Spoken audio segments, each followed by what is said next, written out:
Hello and welcome to this third episode of Transylvania Beckons, What Fools We Must Be. Um, Thank you guys for tuning in again. We're going to go ahead and go around and do our little introductions. For once, I'm going to start, which is kind of spooky.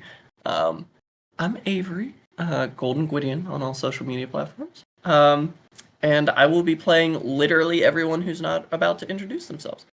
Um, why don't we go ahead and shift over to our wonderful Huddy? Hi, I'm Hadi. Hadi von Schland everywhere, and tonight I'm playing Sister Gisela von Heidenheim, the Malkavian. Hello, I'm Luna, or Druid by Night, found at Druid by Night on all the things, and today I will be playing Rosalind the Tremere. Hello, everybody. I'm the Azure Butterfly, or Azure for short, or simply Rachel, and I am playing Jill, who's kind of going through it right now. Jill the Gangrel. Hello, I'm Az, or as I was on the social media platforms, because I think I'm funny. Today I will be playing Jack. It's just Jack, the Gangrel, who's everything's gonna be fine. Jumpin' Jack Flash. Jack be nimble, Jack be quick. Wonderful. So, to recap the last session, I'm going to be doing a rare recap myself. The session opened with flaming arrows flying through the sky, a brief battle in the forest, for some more than others, as Rosalind very deftly found a place to hide and hid, because that's what you do when fire is coming at you as a K-Knight. There was blood, there was death, there was mayhem. Political backstabbing from the Prince of Klausenberg, the broodmate of Jack and Jill, one Mitru the Hunter.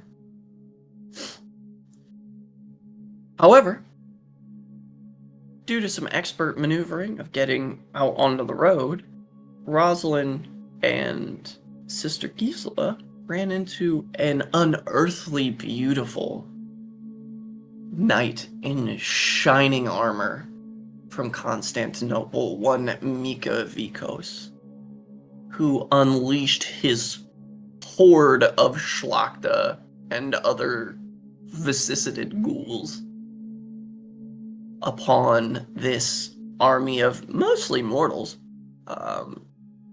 crushing them to bone dust and flesh goo as the Coterie backed out of the woods and entertained Mika. However, over the course of this negotiation, a favor was brokered between one Rosalind and Mika that he would escort them as far as Bistritz, where he would be meeting his clanmate, the Prince of Bistritz, Prince Radu, which is only about a 2 days caravan ride from their ultimate destination at Tayuta Pass. Once that was brokered, there was an interrogation of one of the kindred who survived, the child of Mitru. Getting the information that they wanted out of him, a summary execution was what we thought we were going to get. However, it seemed to have some unintended consequences as Jill drank from this child and lost the battle for souls. At least when I messed up the rules, that's what happened. But as a brief point of clarity, since Jill is 1 generation higher, Jill's difficulty on that roll would have been 1 less, and the child in questions would have been 1 higher. So in fact, Jill would have won that Battle of Souls, but don't worry, we'll clear that up in a minute. With that, there was a few more talks, some refreshments, and off to bed for the day sleep. And that is where we ended, but it is not where we will begin. We begin as the camera pans in on the caravan, coming through the castle portcullis into Castle Bistritz. It is large, it is looming, it is what one thinks of when one thinks of Transylvanian castles, high spires that look like sharp daggers jutting up into the sky. Dark stonework, dour servantry. All the lot as the horses are beginning to be maneuvered towards stables to be fed, watered, cared for, reshoot if necessary. The workers that have been sent with you to mine Tayuta Pass and its construction shepherded off to the servants' quarters where they can sleep for the evening. Night has fallen just within the last few hours. It took you 4 days to get here.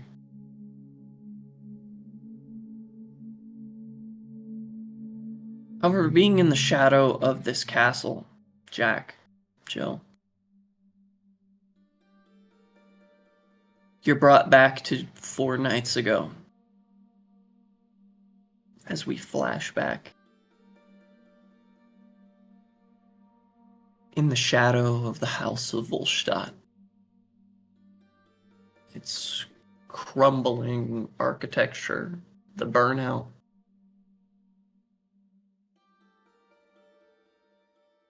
As hearing your desire, Jill, to return there at least for the night,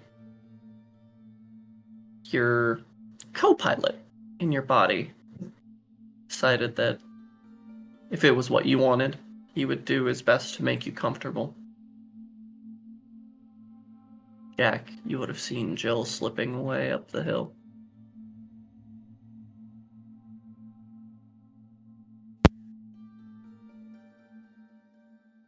Jack had been waiting for Jill to say she was ready. But if she's leaving, where Jill goes, Jack follows. So, once again, Jack and Jill go up the hill. As you enter that ruined portcullis, you're reminded of the arrows, the flaming arrows that have been hurtling over the walls the last time you were here. Sounds of rushing servants.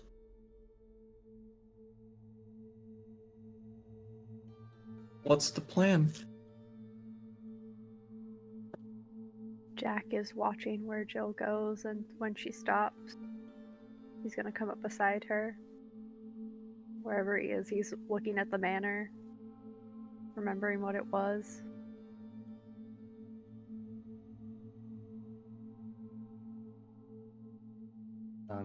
I assume I'm not in control right now, correct? No. No, but you're aware of what's happening. And you kind of have your own sense of perception from where you are, and I think both of you notice. It's strange, considering what happened here, for anything to be in the exact place you last saw it. But you do spot one thing. Well, 2 things, technically.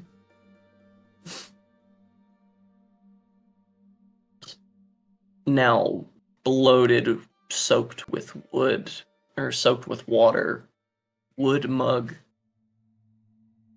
sitting on top of a grimy, gross wooden stool out in front of the kennel. You remember old Victor, the curmudgeonly kennel master, who was always giving you guys some manner of grief every time that he saw you. It's strange, but at least there's one piece of this manor that is right where you left it.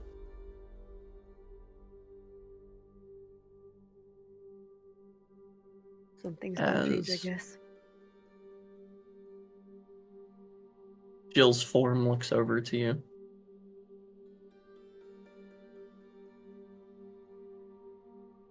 I can feel her comfort in this place.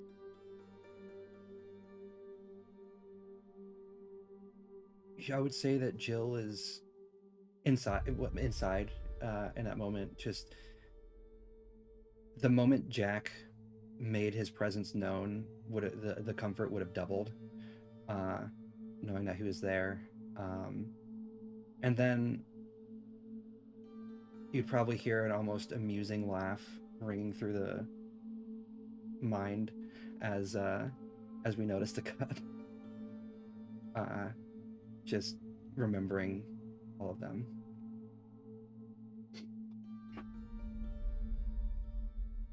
We should go to ground. The sun will be rising.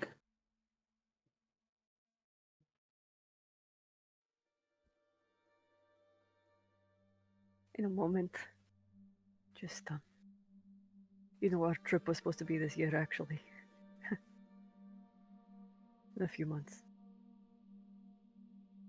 Come back and make sure no one disturbs the place. Sad realization fills the body.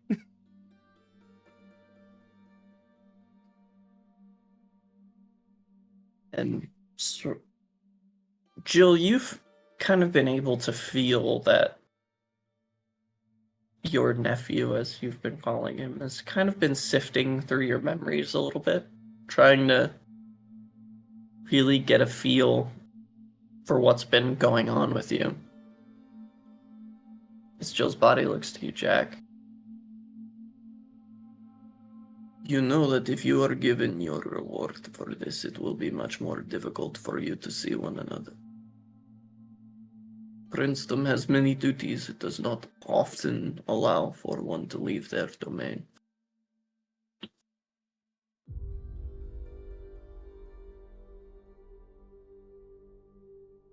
So she's still in there, right?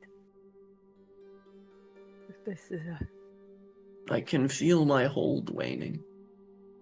It is likely I will not be here much longer.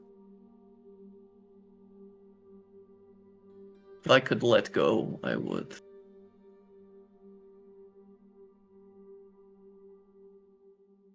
well. We got 50 years uninterrupted.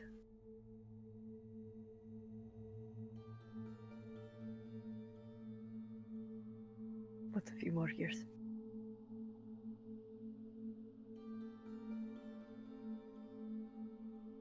Apart. We died together, so. I keep seeing memory hiding in Hayloft. There. The two of you. That was a long time ago. What are you hiding from? Responsibility? Can I influence memories that he's seeing at the point when Yeah. he says this? I would like to flash memories of Jill's father to him, or her adoptive father.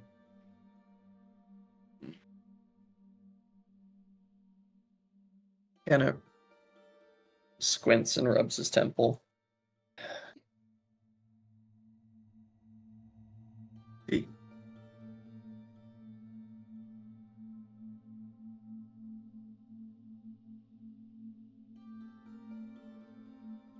What? It is not for me to say. Good. Whatever's in there is not yours. Do not agree more.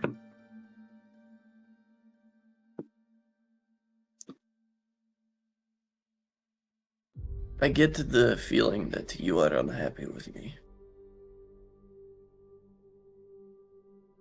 It's not your fault what your sire made you do. It's not.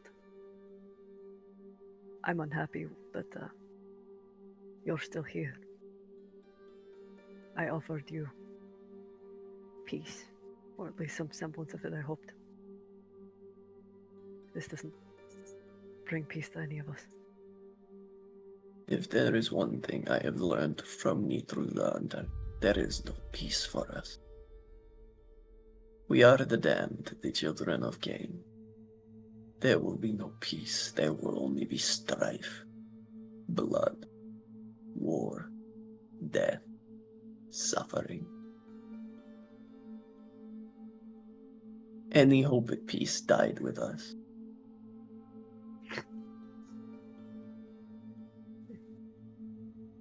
You're right. And There's even moments- so, look at the world around you. What peace is there to offer, huh? I was the son of a beet farmer.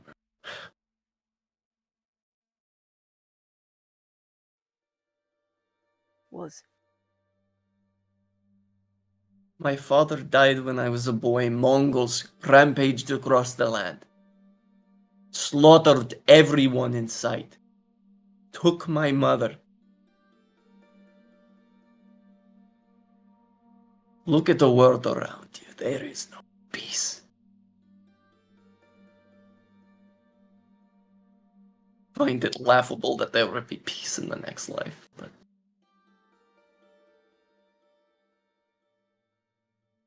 I'm willing to try.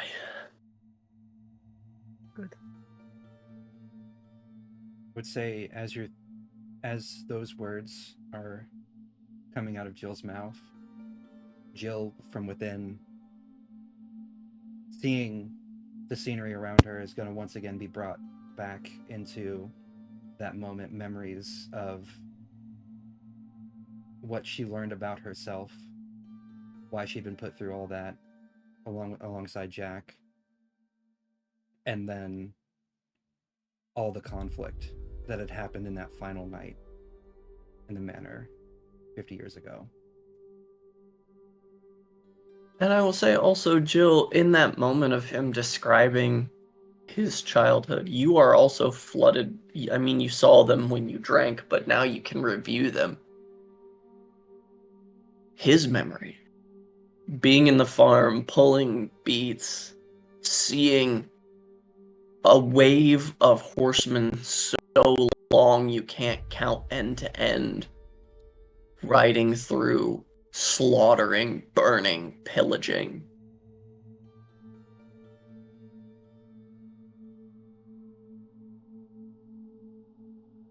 There's just a somber feeling.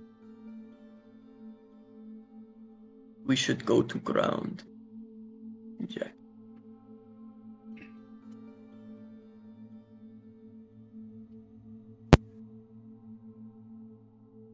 We should. It's what we do. We survive. Can't fight the Some of sun. us more than others.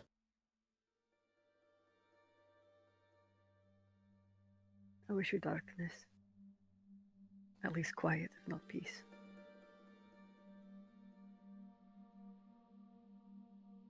Let's And go. Jack's gonna start heading towards where the stables were. And find a patch of And earth. almost unconsciously, Jill's body moves into the old burned out cabin. Being that Jill's very small and the memories are still there, he finds the hidden board where the sword was kept underneath and crawls under the floorboards.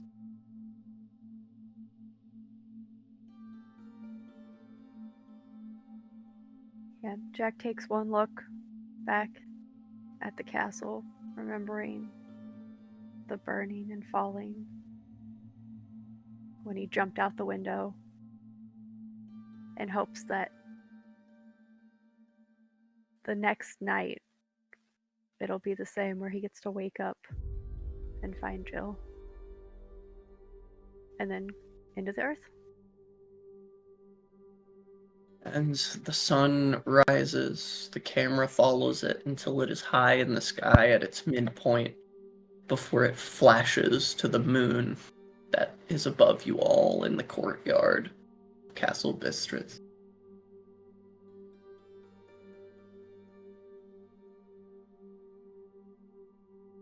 Of course, upon awakening, Jill, you found that your nephew's spirit had gone.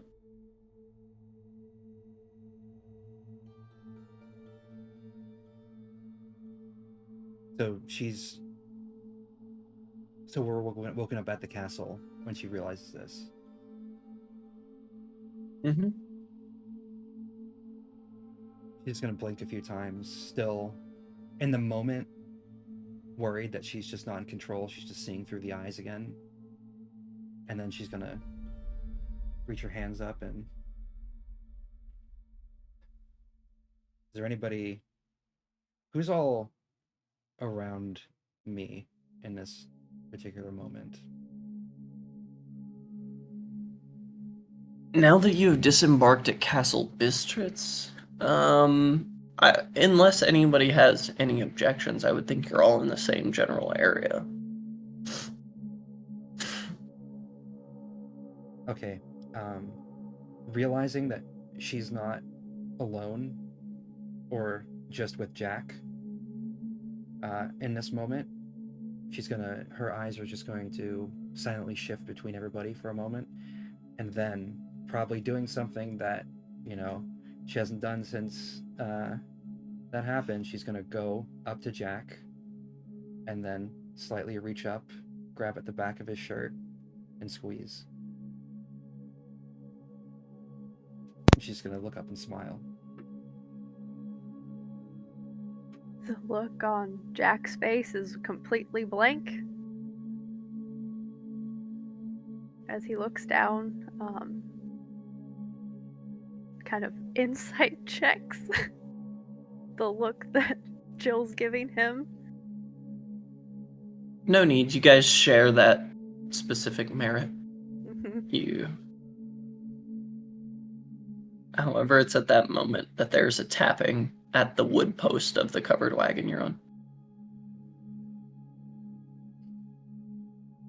I assume you are all robed.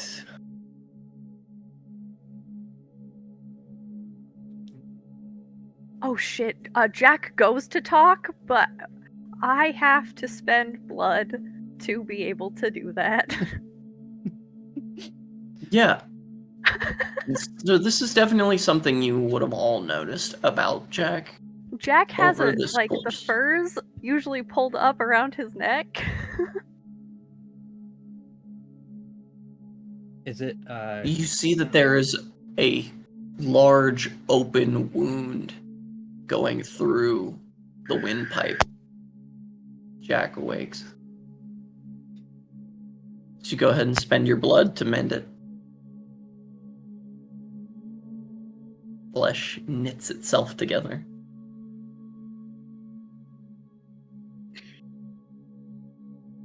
Why wouldn't we be? Jill looks at herself. Is she? You are. As the cloth parts and you see Mika Vikos standing outside of the wagon. He says, I do not mean to rush you, my friends, but we should make our way to Radu promptly. Though he and I are clanmates, he has met none of you, and so introductions must be made and hospitality must be granted swiftly.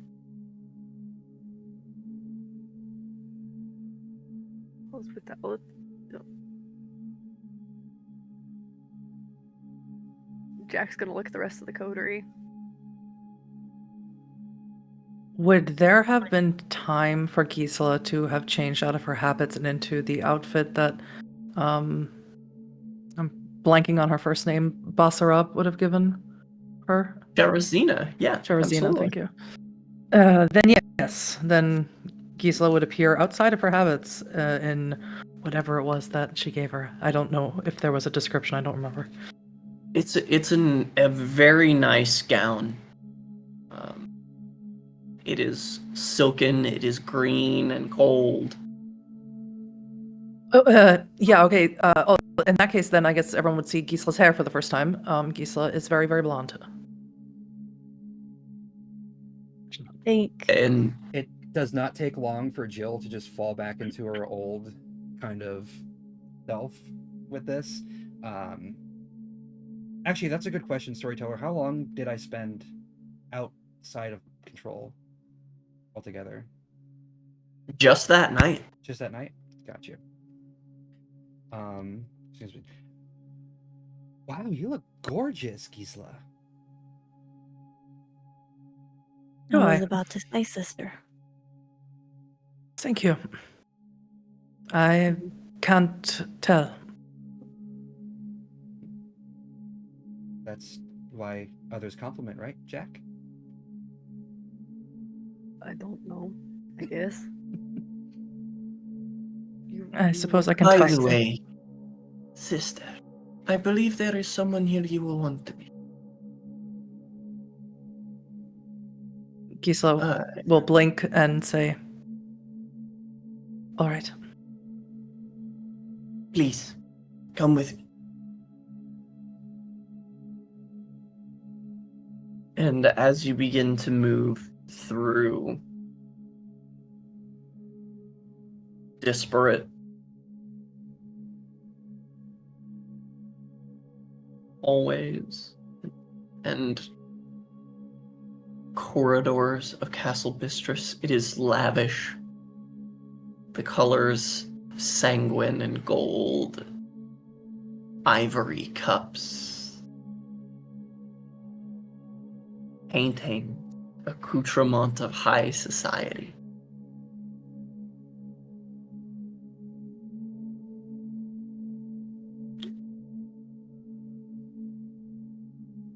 And as you're brought to the courtly chamber,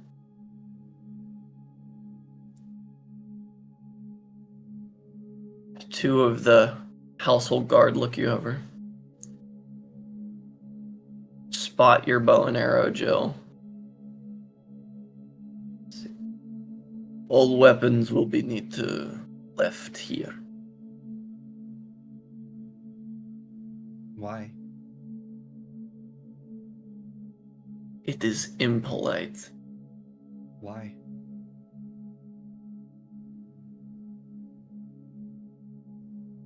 If you do not wish to leave your weapons here, you can remain here until your companions have finished their business. Jill rolls her eyes a bit and then relents, pulling off her bow and quiver and just kind of going up to this big person and just shoving it into them.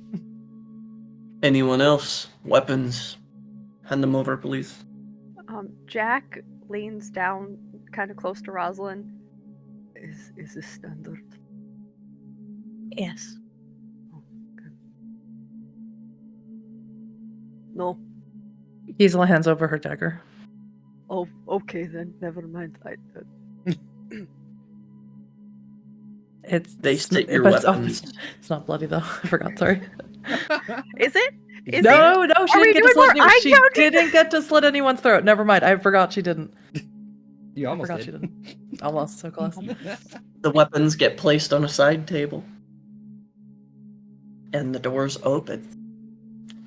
It is lavish. There are long feasting tables, servants flitting to and fro. You see a strong, noble-looking man sitting on a raised dais in a sort of high-backed stone chair. His hair is thick and curly and brown.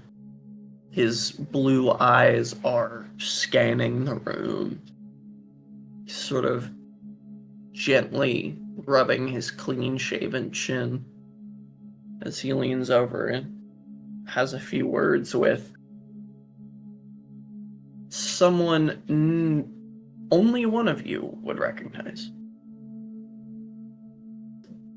As Gisla, you see standing beside him much older than the last time you saw her.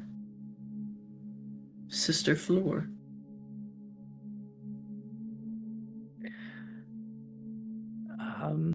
If we were moving into the room and Gisela notices Fleur, she would stop dead in her tracks, pun intended, and probably would not know exactly what to do.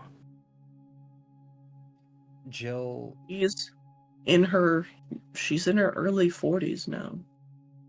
Her beautiful sandy blonde hair has begun to gray. There are the feet of crows around her eyes. Worry wrinkles in her forehead. But she looks healthy. She looks like she's eating well. Jill's gonna whisper, just loud enough to where only the Coterie can hear her. She's like, "Wow, this is all excessive." And then she's going to, and then I she's think going Rosalind to, would sigh at that. and she's going to look to Gisela and tilt her head a little bit, shift up to her and say, "Are you all right?"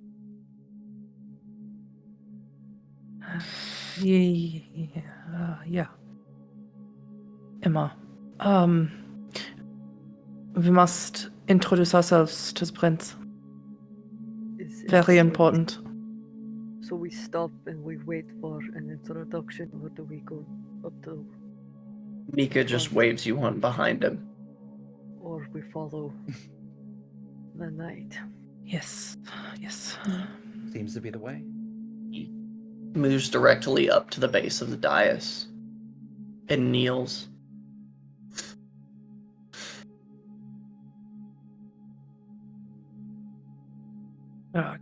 Gisela will also kneel. Rosalind will kneel. Storyteller with my 1 dot of politics. We're riding that 1 dot for all it's worth. Yeah, I will never get more than 1 dot, but 1 dot's what I got. Roll me a wits in politics. Difficulty is 7. I really need to know, what are the chances that Fleur won't recognize Gisela out of her habits? The chance is slim. Sorry, what was the roll? They're decent.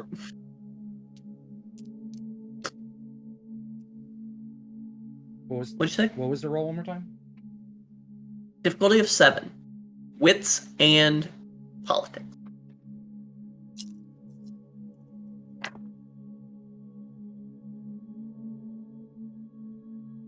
That's 3. With 3, you think it's probably proper etiquette to kneel, and that is reinforced as both Jack and Jill, you feel a huge palm on each of your shoulders. As from behind you, kneeling between the two of you, your father, Arnulf, kneels before Radu. Papa! Papa! No, oh god. So the minute someone touches Jack, he's gonna turn around to snarl at them, and then seeing it's Arnulf, like, eyes go to the floor, to the knees. The moment the hand touches her, it's an almost same reaction, except instead of eyes to the floor, she just smiles wide, almost like a grin, before she does follow suit and take a knee as well. The man in the chair stands up. I'm going to go ahead and make that roll for Fleur right now. It's not a great roll for her. She's had a lot go on in that time, and the difficulty is going to be 8. Friends from the past life. Yep. But that is 3 successes. Oh boy. That looks that So- reaction looked more like enemies from the. No.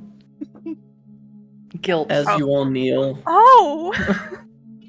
there is a whisper from this woman to Radu, as Radu stands up. I had heard that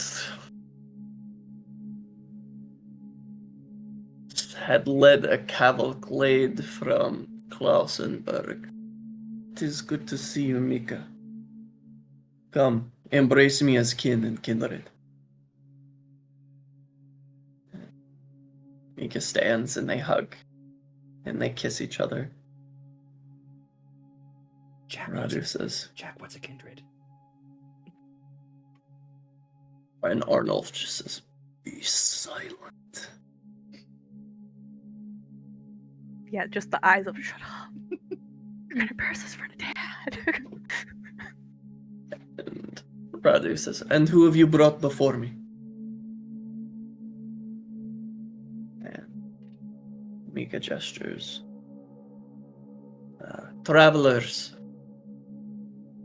from Budapest. Set upon on the road.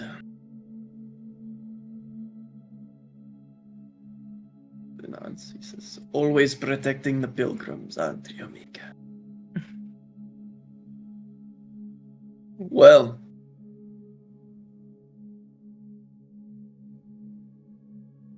you are all of the blood?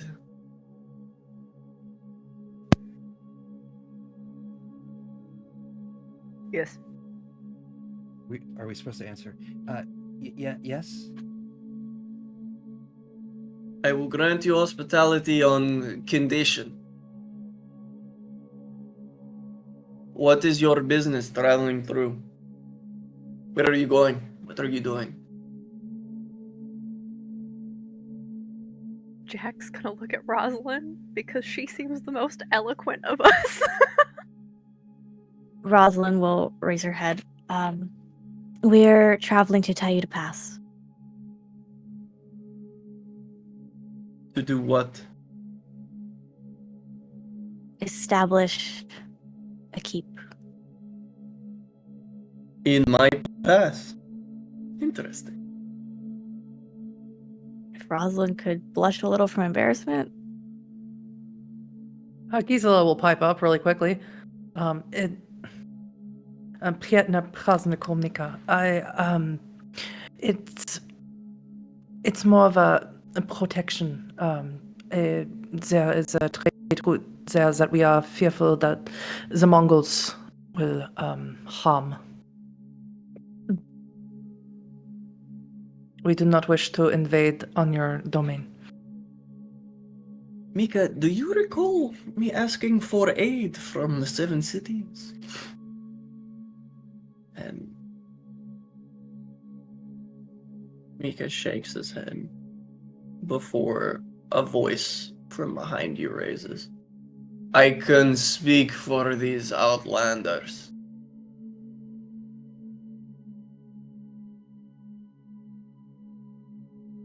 And Radu kind of looks over all of you. Go ahead, speak.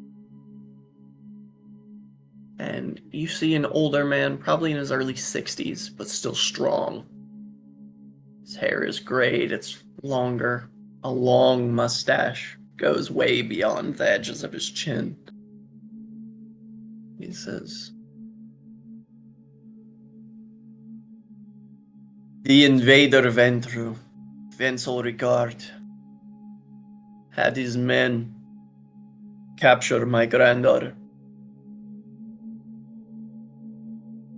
She says these lot freed her. And you hear Sharasina speak up as she steps up beside you guys. She says, you have my word as a revenant of the House of Basara. Yeah, Gisela should have the pendant that she gave her when she gave her the cloak, and we'll hold it up and give it to the prince. It's a jewel, right? With something on it. Yep. With the dragon behind it. That's it. Got it. All ticking very well. Hands it to Sharazina. So am I to assume that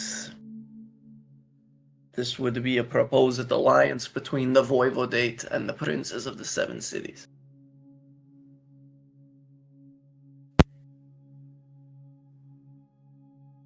At least the one of Glasenberg. From my understanding, although I'm not the one that should speak here. Me through the hunter reaches across the aisle. Furious. But if the Honorable Ventila and his granddaughter Sherazina speak for you, then make yourself welcome in my halls. Sup at my table. And I will consider your project in Tayuta Pass not as an act of aggression against the Voivodate, but the first steps in building an alliance, solidifying power within Transylvania.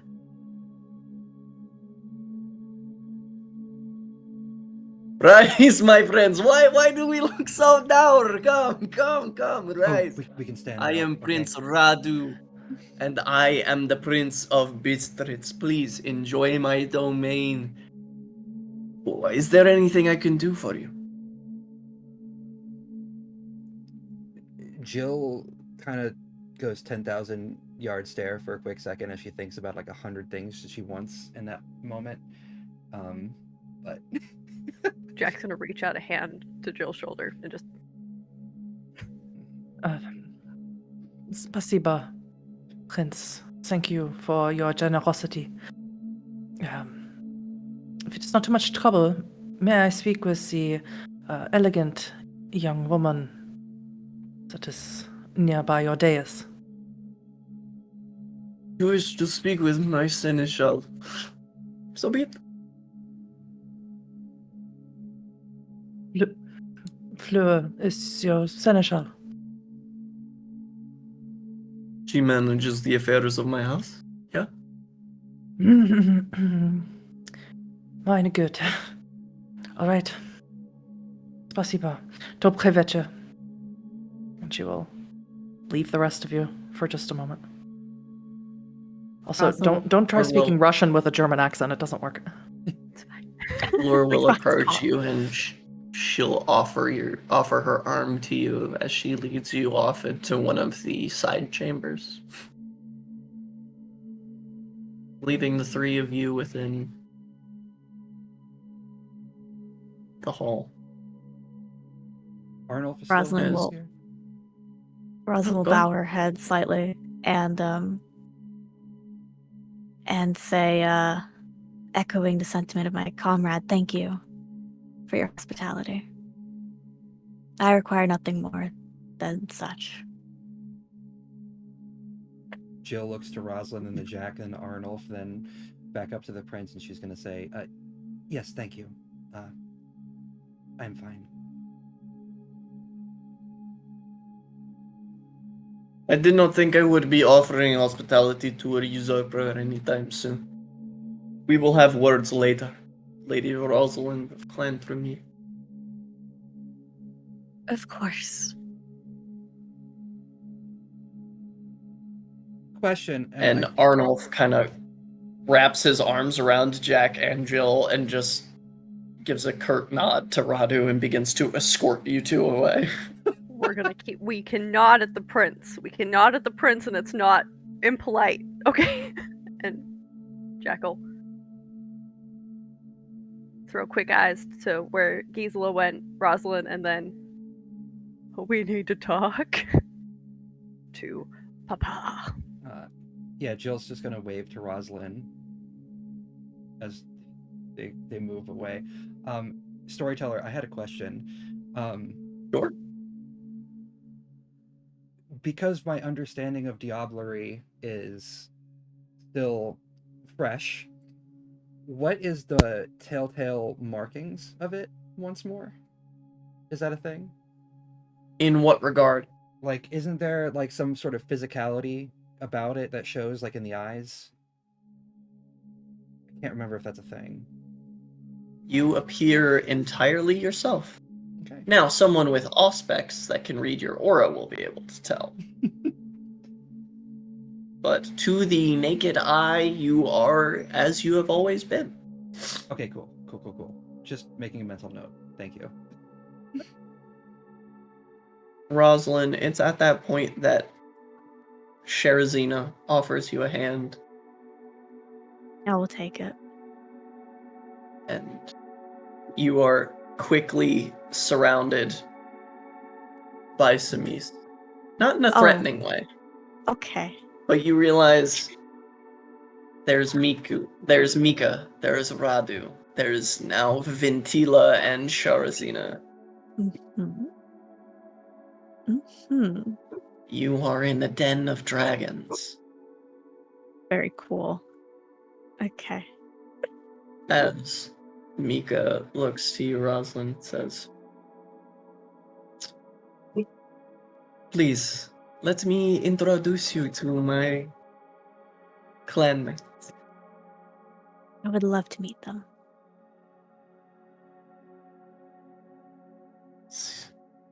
He brings you over to a table where another man that you haven't met, Vintila and Sharcina, all sit.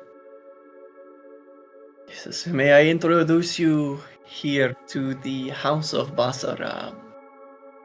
Of course, the venerable patriarch, Vintila. Vin- His grandson, Dragomir, and his granddaughter, who you have met, Sherazina." Yes. It's been my honor. And it's my honor now to meet you all. He looks over. "You may reconsider that." Mm. Tell me, is my name echoed throughout the halls of whatever darkened spire your kind skulk about in? And Mika looks up. "Don't answer that. That was rude, Ventil.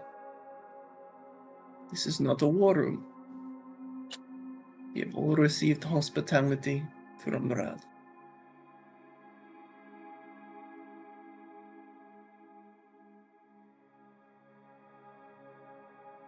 And Ventila nods. And Dragomir's in his mid-20s. A bit brutish, if not handsome.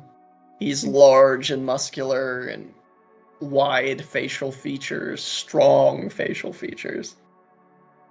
So he just kind of looks you over.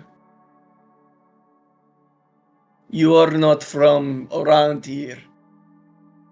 No, I am in a strange land currently. "Your accent, what is that?" Well, it's "It supposed sounds to like be you are Irish. whistling to pigs when you talk. I mean, no offense." None taken.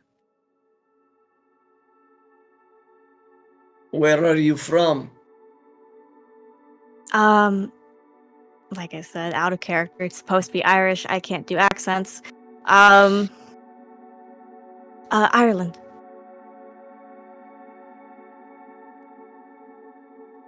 It's over to Sherazina.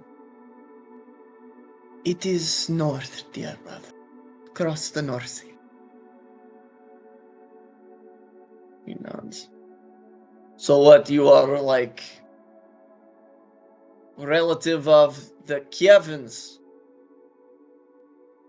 Seafarers? Vikinger?"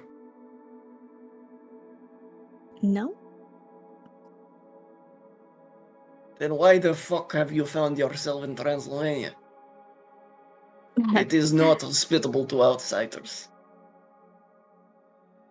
Much less I've- from here." Yes, well, I just go where I'm told.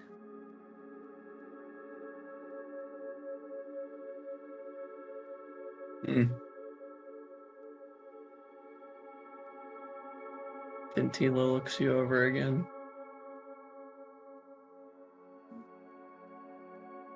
"It is dangerous, tell you to pass. Half of the village is under your control. fall on the side that is loyal to the Kievan Rus. The other are Transylvania. You believe you can bring them under control? Believe so.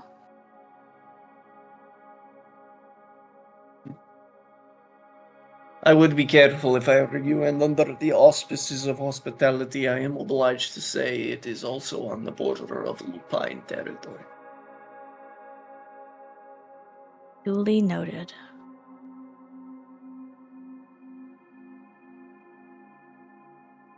Thank We you will see for what the warning. we will see what Lady Rosalind of Clan Tremere is made of. She'll Is just it the smile. stuff that resists fang and claw? You be just another body in Tayutapas. Ventila is Kiri.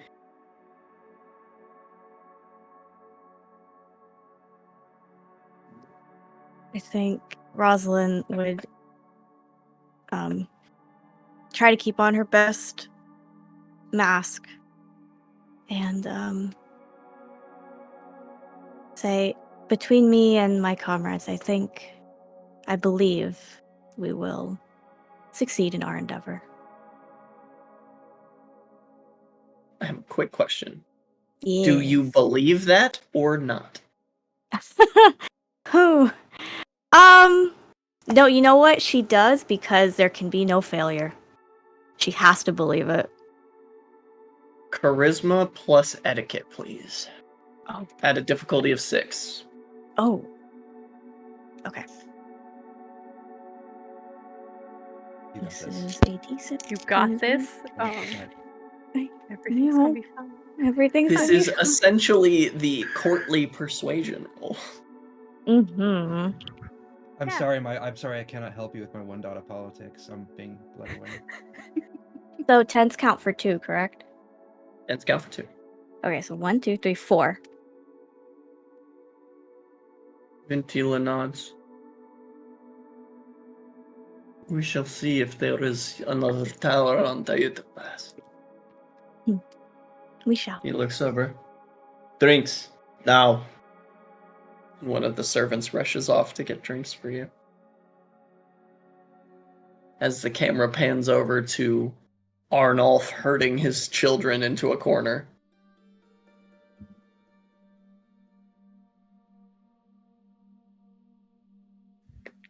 I didn't know you were going to be here.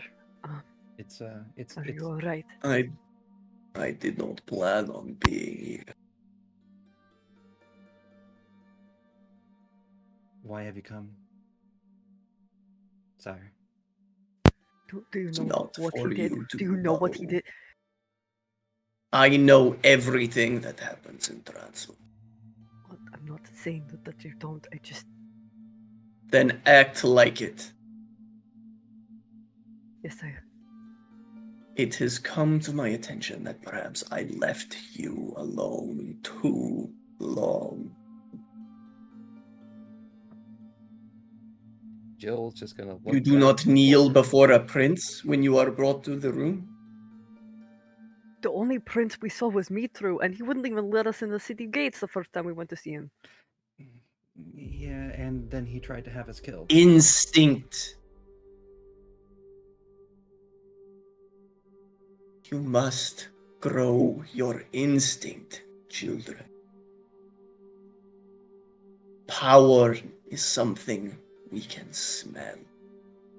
We hear it carried on the wind.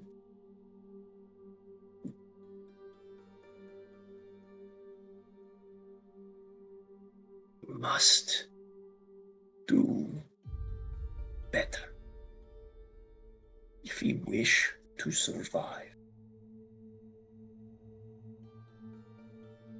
Of course, sire.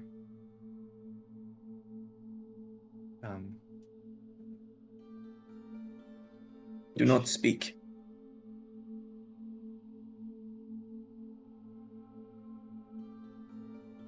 You have been caught in the middle of something bigger than yourself.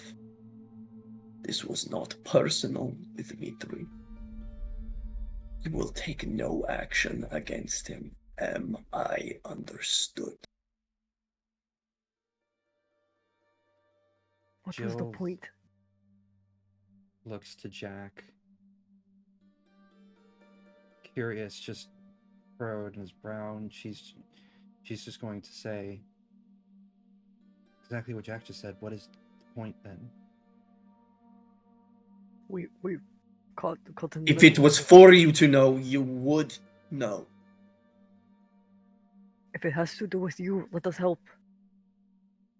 If it has something to do with if we are caught in the middle of this, we should know.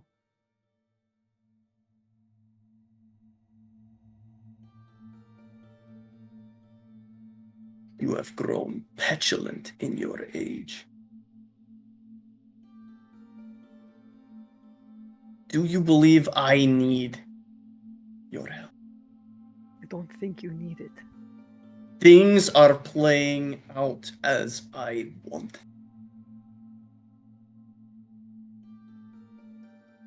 You will ask no more questions. You will receive no more answers. If you want answers, find them for yourself. Hunt them like they are your prey. But you will take no action against me. It may be a little late for that, in a sense.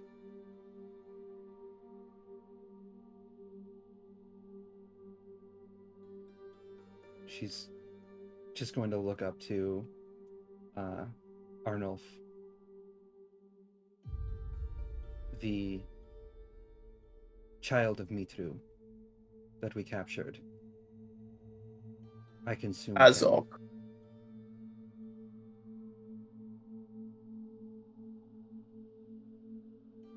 And? I'm still here. I gained first-hand knowledge of Mitru's betrayal to us.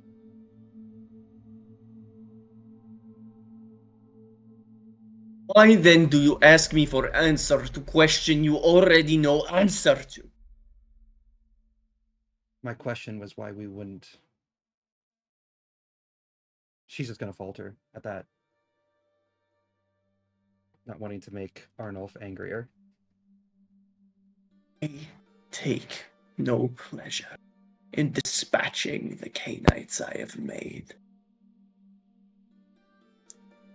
But Mitru is mine.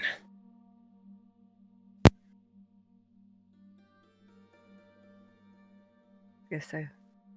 Very well said. I made him. Every decision he has made, I am responsible for.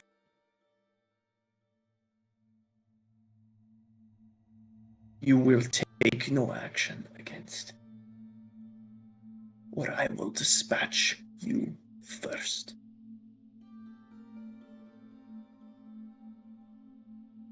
Jill just nods her head. Understood.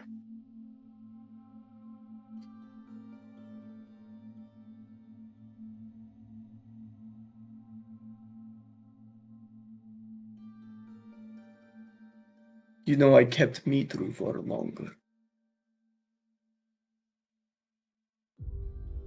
We learned that most kindred keep their children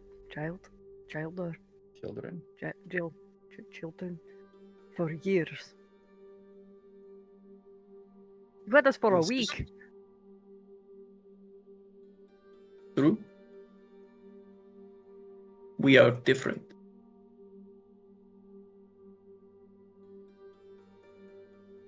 We are. We make our children, and we send them out to survive.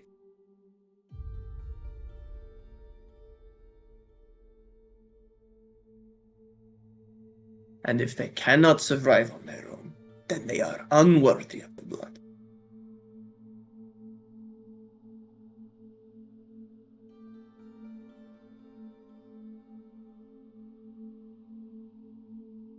Perhaps I have grown soft. Is that the problem? Have I been too soft? Have I coddled you a little too much? Allowed you too much freedom? Would you make a venture of me? We learned that one recently, so no, fuck the Ventru. I think I don't know. I don't think we've met any yet. I don't. Then grow in strength and wisdom and get out of my sight. Jill's the first to Good leave then. hunting, sire. And Jack's gonna storm off in whatever direction, not even paying attention, Yeah, we're both gone. just grumbling under his breath. Jill will probably try to follow Jack. Wherever he goes. As the two of you He's gonna run into whatever group first and be like, all right, how do Canaanites work? Answer now. as the two of you go your own ways. Camera pans over to a small side consulary chamber where Fleur sits in a chair. I assume with those 3 successes, Fleur recognized her. He's just looking at you. So Gisela, unprompted, is going to say, I have no right to do this, but I'm going to do this. And she grabs onto Fleur and hugs her very, very, very tightly and says, Verzeihung, Kleiner, I am so sorry. The last thing you heard from me was those harsh words.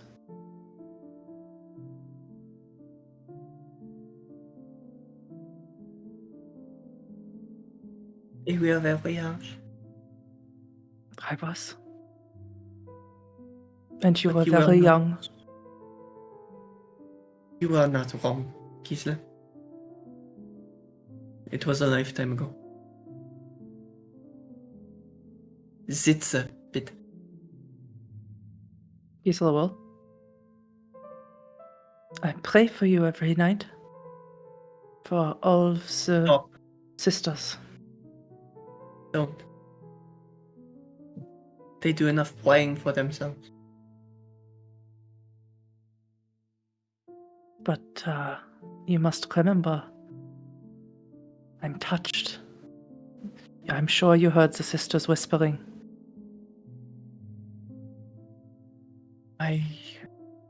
It was a lifetime ago. I am not that little girl anymore, Gisela. No, you are a woman now, and you are a Knight. Wie hast du was passiert, Kleiner?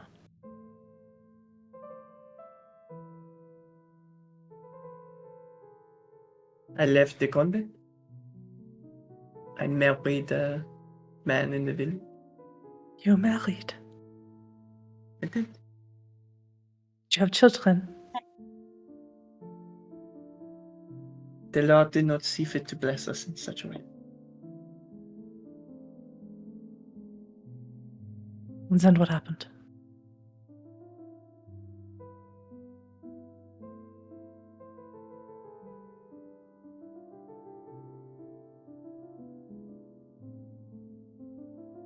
There were crusaders that stopped in the village.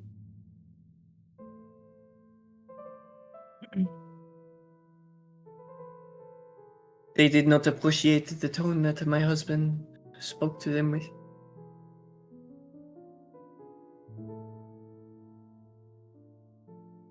I see. So I poisoned them. All of them. And while they choked and spit, I slit their throat.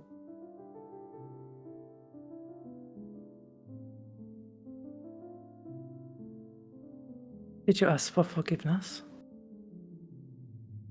Gisela is smiling, by the way.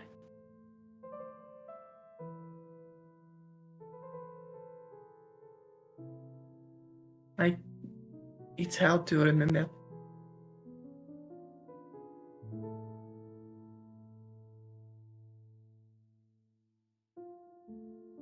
And after I you imagine that the kings of old Jerusalem did not ask for forgiveness when they slaughtered villages. When Gideon led his army against the tribes of the outlands of Judah, I doubt he asked for forgiveness. Care not for the souls of those who fight in the Holy Lands. Care for yours.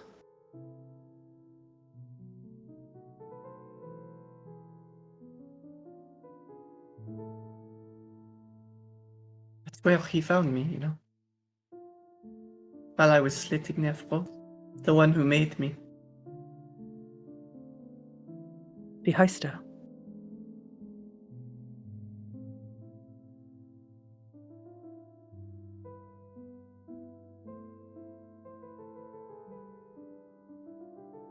I have not the heart. Which bloodline then?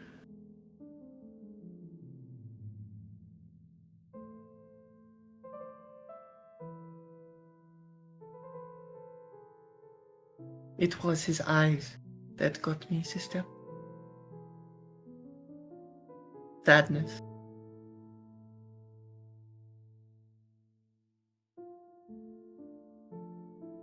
She reaches out a hand, and a shadowy tendril grabs a cup and brings it to her. Same.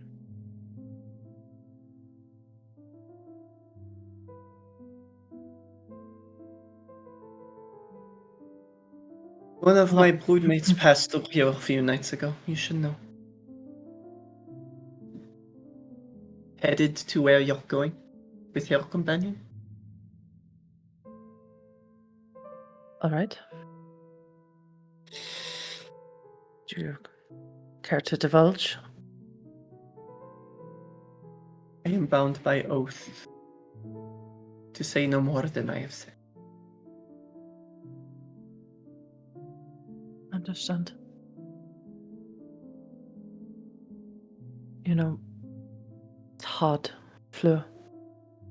Always hard to see. I see so much. It's hard to understand what has come to pass, will come to pass, has already passed, or is merely dangling in front of me like a feather in front of a cat. The night that I died, saw blackness, umbral tendrils. I saw so many things, and I think about that day every single night when I rise. Would I have known that this would happen to you, perhaps? Not as if you could have prevented it, Gisela.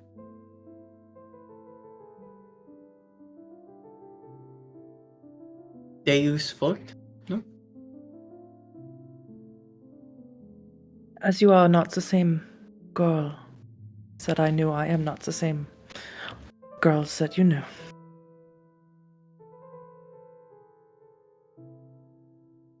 You are certainly just as pretty.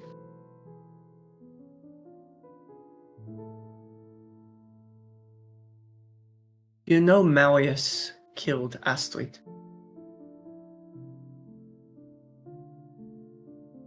Doesn't surprise me, but why?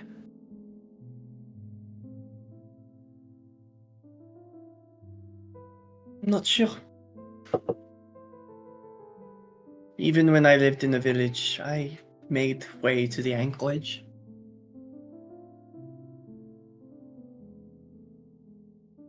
She said I reminded her of herself. Yes, you are very much like Even- Astrid. Even when I did my best to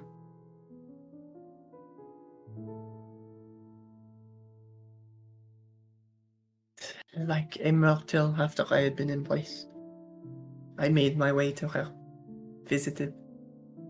I drank from empty cup, feigned the eating of bread.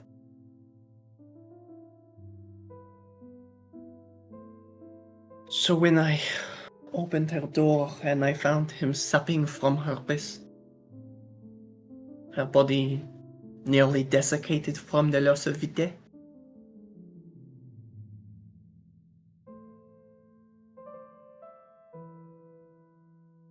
he is a monster. Unlike us, we are all monsters, I know.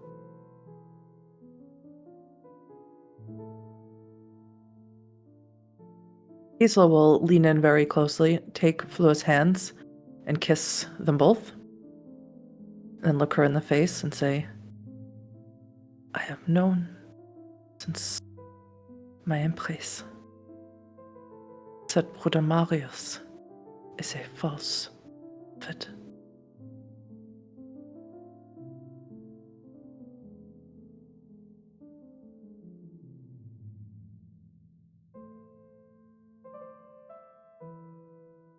Why do I feel like there was an end yet coming?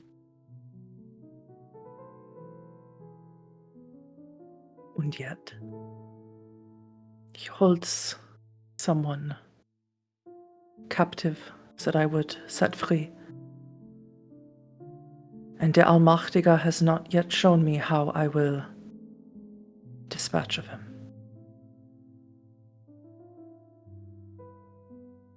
You speak of the brother Oldies? She'll look over It hands. did not escape my attention. The look in the courtyard.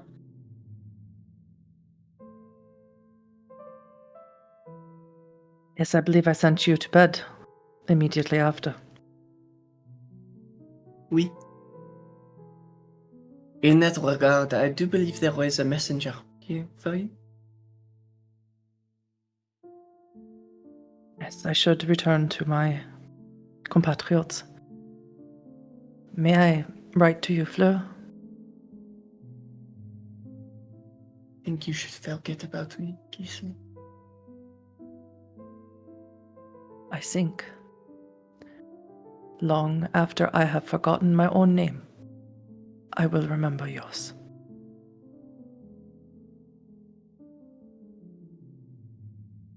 You know what has been the strangest thing about working for Radu? Nein. He lets me paint.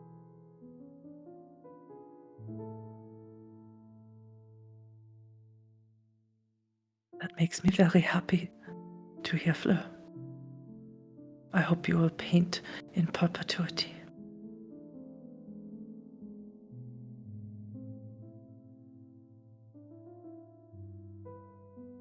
Can't raise a brush without thinking of you. I cannot pass by any illustrated book without thinking about you.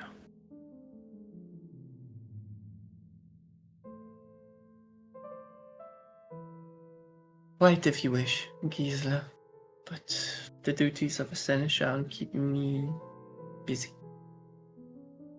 Well, luckily for us, we have lots of time.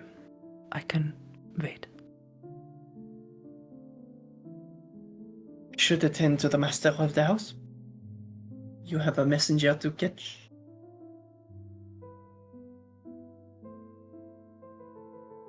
Goodbye, Fleur. Why didn't you come back for me? It is the only question I have.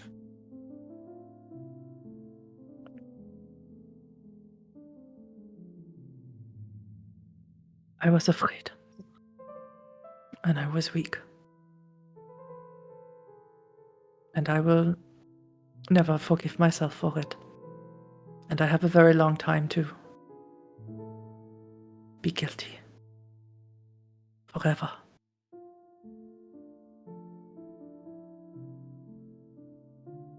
You know, she stands and makes her way to the door and stops.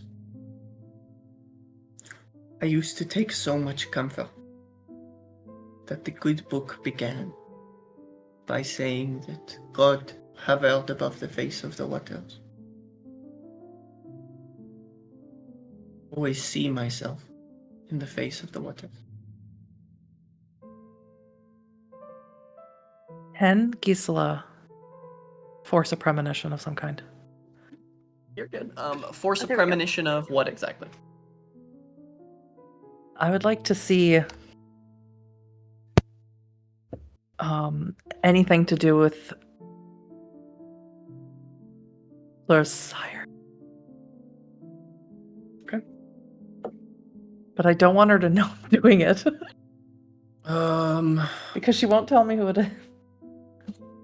Go ahead and make the roll for your oracular ability. If you're gonna try and force a vision, I'm gonna say wits and occult, and I'm gonna say that the difficulty is gonna be 9. Yeah, it's not gonna work, but we'll try. Stranger things have happened. Nothing. Oh. Not a thing. Just fitting for what Gisela's going through right now. I think the word she leaves you with is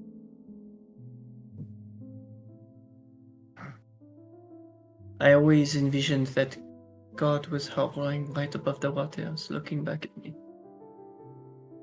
And now he sees nothing.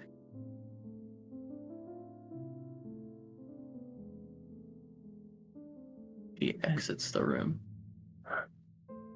After failing that premonition, and Fleur leaves, Gisela will just quietly say to herself, Ich glaube, dir hat recht. Es sieht gar nichts. And then we'll go back into the room. I knew Gisela needs to find the messenger. Is there anything else of particular note that anyone needs to do in this scene? I do know that Jill wants to, now that we're at a point where Jill can find private time, she just wants to have like a quick moment with Jack. That's pretty much it for me. I think in general, if it's possible, if it's not, it's okay, for us all to have a quick moment as a coterie would be super. Agreed. Yeah, Coterie And so- moment. Help Because me. yeah, Jack is storming around Elysium, I guess. Just like, I don't know what to do now. All the Yeah. plans we had just Oh. We'll start do we with see Jack Gisela and or Jill Rosalind? getting a scene between the two of themselves. Okay, so you said Jack's just angrily storming around right now? Yeah, which for Jack it just looks like more stomping and the same flat face. Just But I would know that what you're feeling, yeah. we spent 50 years together. Um, And we have that fun merit. Yeah, we definitely do. So Jill is going to kind of for at least a minute let Jack simmer. Because she's also a little trying not to cry after that conversation that happened. But after a minute, she's just going to rush up to him and not caring. She's just going to wrap her arms around him and just hold him tight as she can, which Jack is stronger than her. Just a lot. Jack's gonna put his hand on her head and around her back. She's fuck, the moment of physical contact, I'm gonna say that's the moment where the dam breaks and now there are bloody tears trailing down her cheeks as she buries her face into you, and she is just repeatedly saying, I'm sorry, I'm sorry. How many people are around? It depends. Did you shuffle off into one of the side conciliary rooms? Probably by the like Jack's stomping around because at this time Rosalind would have been having the conversation with the Revenant family, and the heartbreak was going on in the other room. So yeah, probably one of the side rooms. There's a lot of sad and scary shit happening. You know what? It's Elysium, TM. Welcome to Vampire. Yeah, so Jack just, it's okay, it's okay. It's not. None of that was okay. None of it. You don't go where I can't keep you safe, even if that's your own fucking head. She's just gonna nod into your chest. She's like full on like gripping his shirt. Like I would say it's almost close to tearing with how terrified she is, finally letting out all of this emotion that she had been holding in because she didn't want anybody else to see her like this. She's going to, after a quick second, she's going to pull back and she's just going to look up at him and she's like, Father spoke of Diablo only once when we were... Yes. I didn't know it was going to be like that. And it won't be ever again. Yeah, no. Do you understand? Yes, I'm sorry, Jack. I promise. But I'm sorry I put you through that. I know. And just kind of pull her in close. She's gonna sink back in. We're alright. Okay. You and I. Alright. Never again. Jill is just going to look up at him and she already said, I already promised. She's gonna reach a hand up and pat him on the cheek. I'm pretty good at keeping my promises. Yeah. I know. We have to do something about our brother, but not now. Well, Father said that we couldn't take action against Mitru. Didn't say anything about those connected to him. We'll figure something out. And if I'm not mistaken, Rosalind, were you going to look for your companions eventually? Or were you just Yes. gonna... Okay. Well, she didn't want to be rude and just be like, I'm leaving. So I think as soon as she'd see Gisela come out, she'd be like, excuse me. She would excuse herself. As you get up to approach Gisela, you are approached by a familiar face. The same parishioner that brought the things for you to get to Budapest approaches you and he bows his head and says, it has been a long journey. I have letters from friends. Хорошо. Let me see the letters. And he hands 2 rolled parchments to you. The one has the seal of the Cistercian order. And the other is tied with a strip of fabric. All right. Quick question. Does Rosalind approach while she's talking to this man, or no? I think. She's making her way across the room. Yeah. Okay. So she will hold the letters and look at him and say, is there anything else that you require of me, mein Sohn?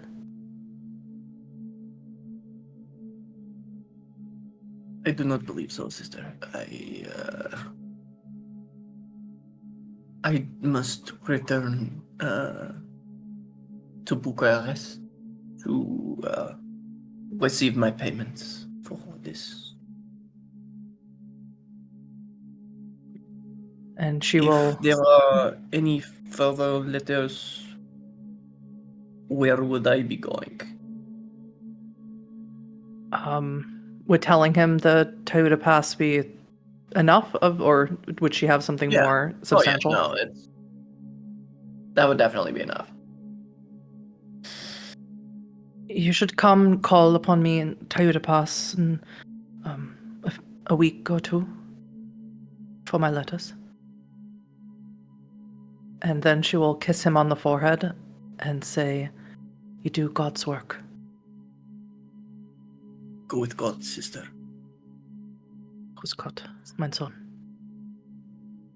And as he sort of bows his head to you and walks away, since his back is to Gisela, but his front is to Rosalind, you see this man, probably early 30s, looks destitute. He's got leather wrapped around his feet, like tattered robes, clothes.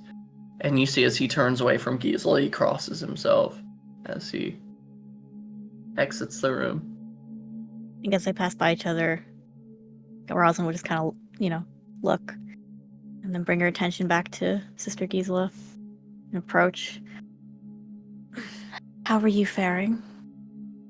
You would notice Gisela has a little red rimmed under the eyes, as if she might have gotten teary-eyed about something. But her answer will be, I am faring well. And you? I'm faring. Mustn't let your crown slip, Lady Rosalind. No, certainly not. Not here. We should find our compatriots. I Absolutely. believe perhaps one of these letters might be important to Jill. Perhaps not, but maybe. I haven't opened them yet. Okay. Well, let's see where they are. Rosalind, you definitely spotted them from your seat at the table. You had a pretty good vantage point. Fair. Because, fun fact, at this time, feasting tables were on slightly elevated daises. Nice. Fascinating. And everyone brings their own fork. Yes, you bring your own utensils. I will make a note that that's a thing. Thanksgiving this year. So, at this point in your interaction, Jack and Jill, the door opens, and Gisela and Rosalind, you find your way into this small conciliary chamber. Oh, This gosh. camarilla, if you will. What were the contents of this room? There is a rather large painting of Radu. He is painted in the scene where he is brandishing a flaming sword. There are a few side tables. There's a bottle of dubious red liquid.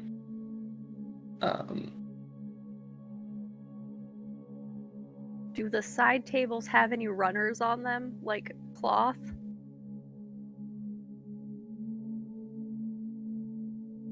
Nice, yeah. Okay, so when you guys walk in, Jack is cleaning Jill's face off with the table runner. You can definitely see stains of red. Yeah. It's okay, we'll put it back. No one will know what happened. Gisela will I mean, say, lucky for you, the table runner is red. So, Oh, perfect. sounds like that makes sense. Gisela will ask, is this Jill or is this her passenger? It's me. There's only Jill. Passenger? We hadn't. oh fuck. And so Jack is gonna just close the door. So Yes. Gisela, I think you are best equipped to explain what happened that night. Yeah. We haven't had the chance to be alone in a while. I'm sorry. I didn't mean to. Keep you out of the loop. It's quite all right. Like, if she could blush, Jill probably would be, in this moment, just because she's kind of been caught in a semi-vulnerable state. I would say probably after you guys had entered, she probably shifted herself a little bit, not clinging as much to Jack, just straightening herself up, smiling once more as she listened. And she's going to say, yes, as far as I know, it was me and only me that woke up this evening. Why wouldn't it be you? Our Coterie mate did something very dumb, unfortunately. She's going to frown. But also very expected of our kind. Drank the heart's blood of... If were he here, he would be angry that I cannot remember his name, but... Our nephew's name was Herzog. Herzog, yeah. And he hitched a ride in Jill's body. Only for a night. Everything was fine after. It's why I didn't get to talk to you about what I had wanted you to do. I see. And then we had everyone around and fucking Armin and Yes, that is why I hoped we could have just a moment to speak. But first, and she's going to walk right up to you, Jill, and get right into your face, bend down to meet your eyes. Don't do it again. Ever.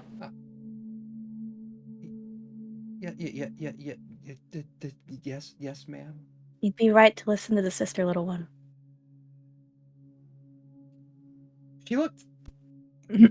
I would say Gisela, in that moment, the moment you got close, there was kind of like an instant of a near feral response that she held back, a little growl under her throat, just from the proximity.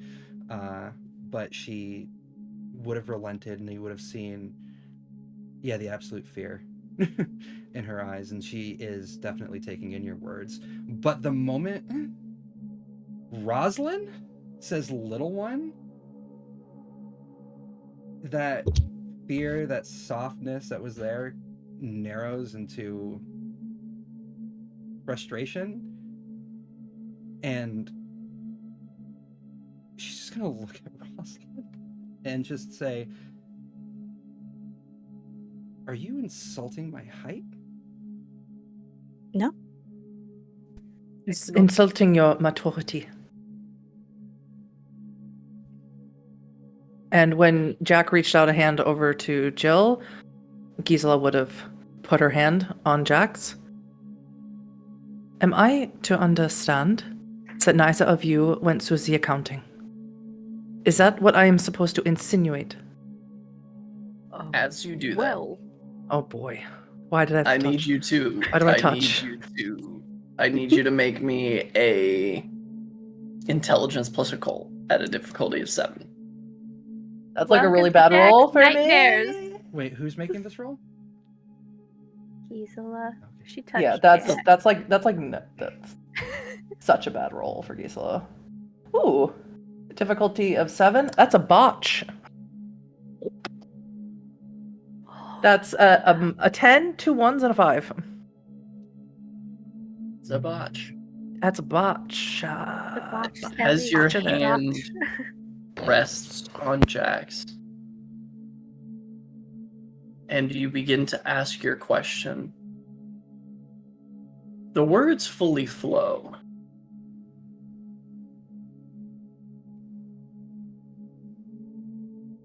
But you see something. Now, I want to clarify. This isn't a botch for the vision. This is a botch for interpretation. What you see is a towering black tower of shadow and bone. You see pain and suffering beyond your most horrid imaginations. People writhing in their skin, bones growing out of their back, piercing the skin, their flesh flaying from itself, and the muscles beneath turning to stone and ash. You see a wicked clawed hand reach down and pluck the heart from Jack's chest.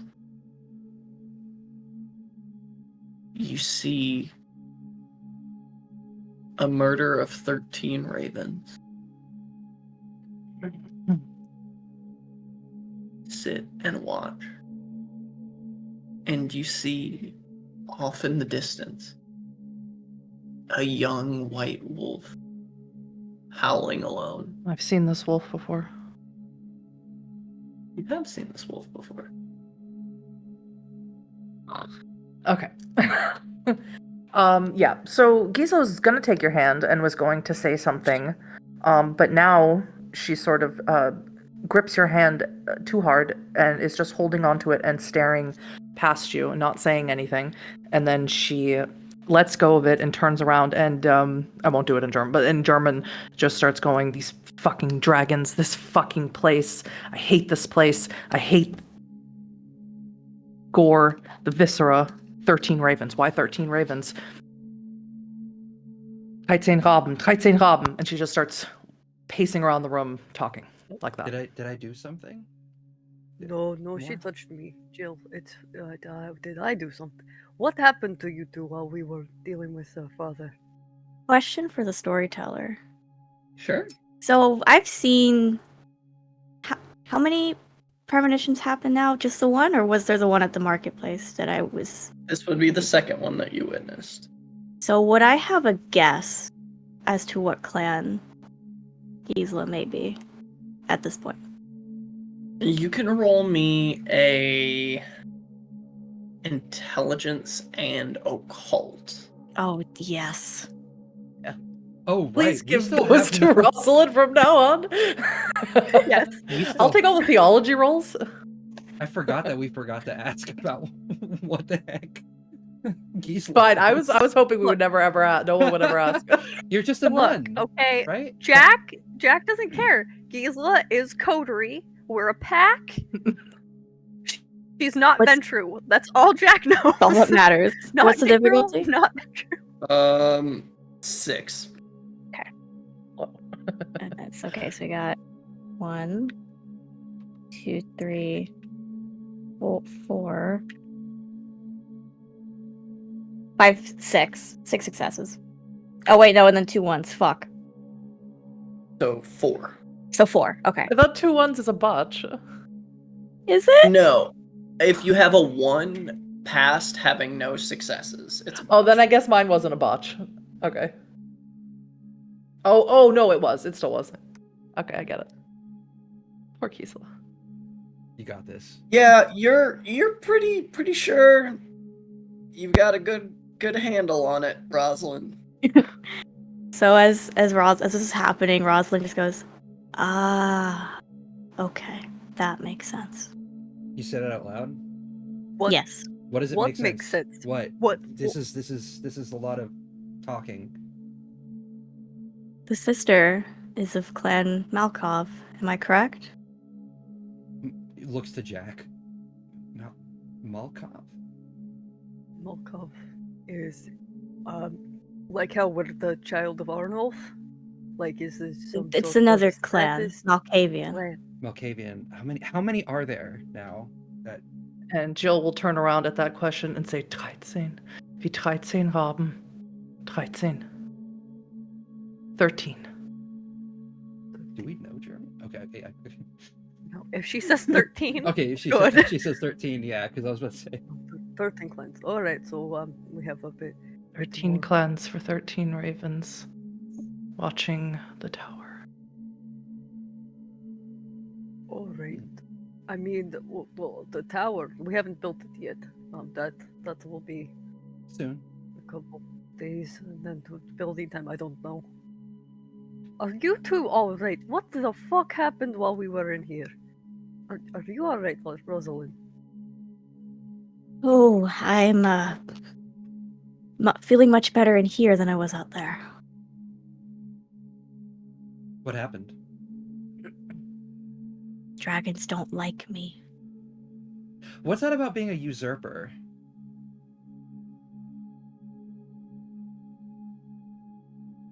Bit rude. Of a I heard term. the word like twice now in reference to you. Are they saying something unkind to you, Rosalind, when they say that?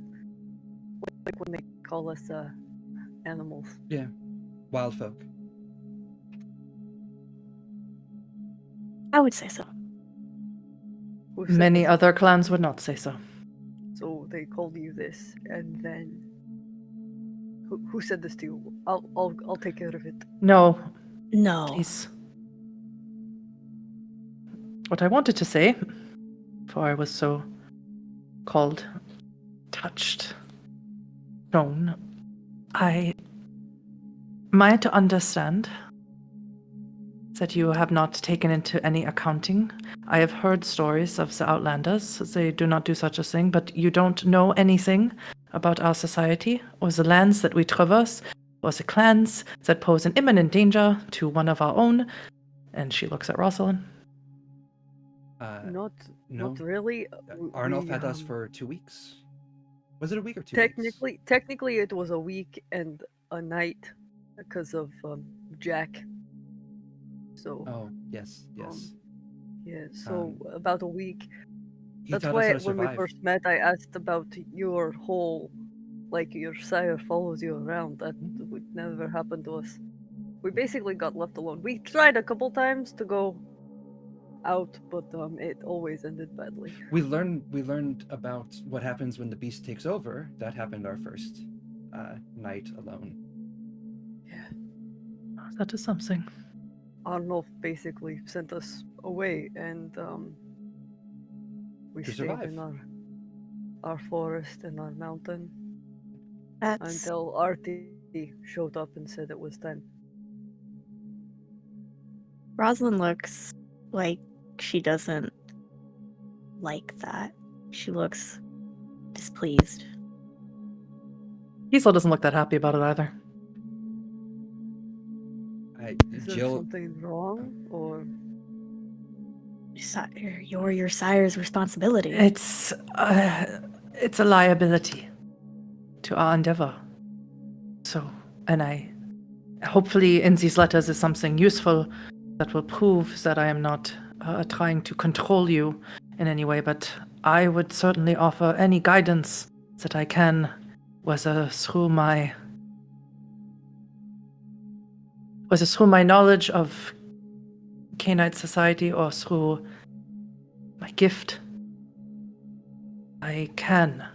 And I believe Rosalind would benefit as well from showing you the guidance that she has learned. Yes. I'm pretty sure she's gonna look at Jack as she says this. I'm pretty sure I speak for both of us when I say yes. Any help that we can get in understanding how to survive outside of our forest, as Father has so blatantly spoken to us about. The White Wolf. Indeed. I have letters.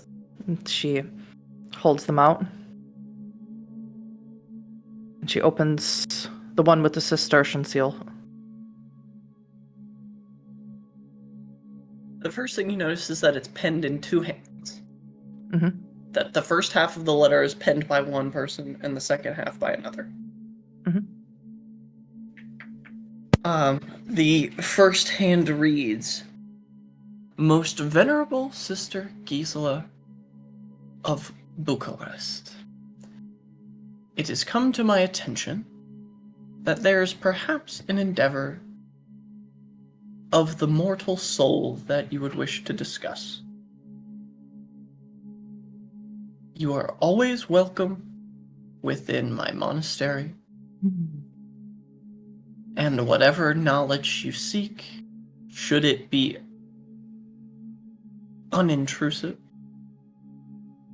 will be given freely from a brother's hands to a sister's hand.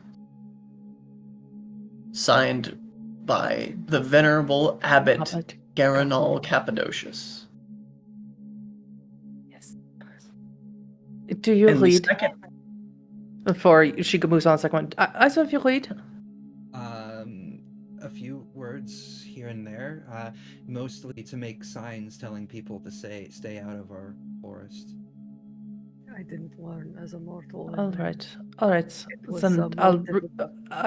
okay. And then she will read on. The second half of the letter reads, My dearest child, I do hope that it is in good spirits that this letter finds you, as was the messenger that I found this letter upon. Matters of the immortal soul discussed with a member of the dead ones. What a curious thing. Perhaps I could broker some sort of travel for the brother Garanol Cappadocius to meet you at your inevitable destination. If this would be appealing to you, I would be amiable to such an arrangement. And the sign-off says, Si tu per infernum vadis, aliter ibi manibus. Which in Latin means, if you're going through hell, keep going. Otherwise, that is where you will stay.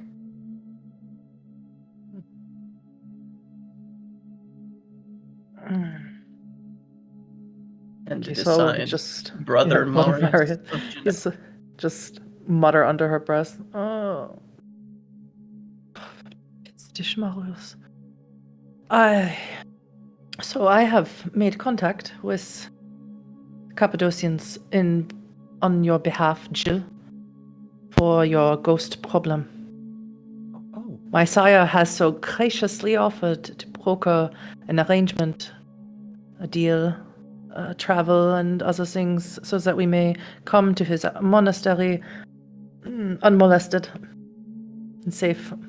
there's a smile that sparks on Jill's face. I can finally be rid of him, then. I wouldn't put the cart before the horse just yet. Understandable. Thank you. I appreciate it. I was also, and she looks like she's kind of a little uncomfortable and nervous to talk about this in general, but she's also going to say, perhaps at some point you and I could have a conversation about matters of the soul. I have questions. I will do my best to answer them. Although my soul remains in the balance. Gisela will open the second letter, trepidatiously shaking hands. You would like to read that letter? Certainly. I like the way you ask that. That was very ominous, yes. It was not comfy. I am uncomfy with the situation we have created with our actions. Our actions have Um, consequences? What? Oh god. And suddenly as she starts to read it over, she doesn't look so nervous anymore. And the letter says, if I can move my window over, the letter says, Dearest Gisela, the feelings you experienced are shared in my deepest core. We were drawn together by the Lord and his highest servant Marius. I am told that we shall be paired together to continue our ministry, and we shall, through our mutual light, protect and shepherd our herd. May we forever dwell within the light of the Lord. Your knight protector, Aldous of the House of Gammon, formerly of the Poor Fellow Soldiers of Christ and the Temple of Solomon. And she had read that out loud. Yes. Okay. Okay. I was gonna say, if you wanted to hide Oh, something, okay. we can't read, so. You can totally hide it. Jack just is looking at the words going, that looks like the letters from the stable. I think at this moment, Gisela is not how she normally is or how she's been with you. Having that vision is traumatic for her for reasons that are part of her background. So she's like not in a good place and not really acting like herself. Gotcha. Gotcha. So I think she would have read it out loud, but not had meant to. Got you. Got it. Rosalind. Makes All sense. this was Yes. the man with the sword. At the mention of the poor fellow soldiers, Uh-huh. this is a knightly order you are very familiar with. Now, while that is their longer name, the name on which the order is founded, they go by a very different name. These are the Knights Templar. Oh. And you are familiar with them under the auspice that you've gotten to work alongside of several of the higher-ranking members of Clan Tremere. Mhm. Even scribing personal letters for them. Mhm.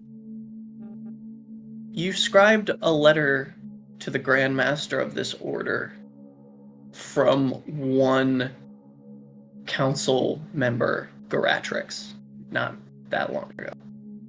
Oh. Okay.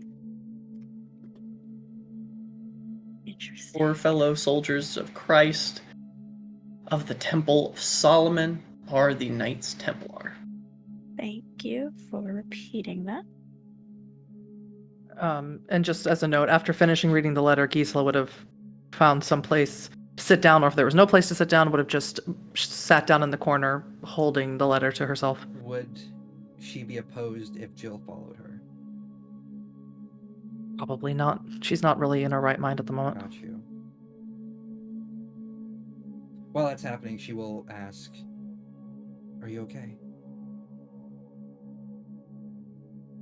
I'm overjoyed.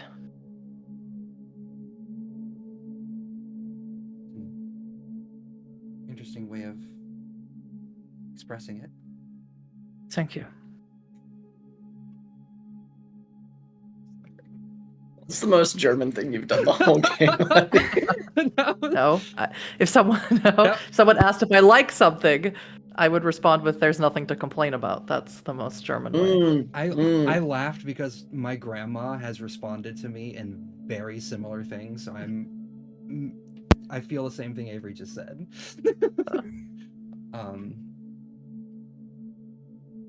Jill is just going to nod her head. She's going to be like,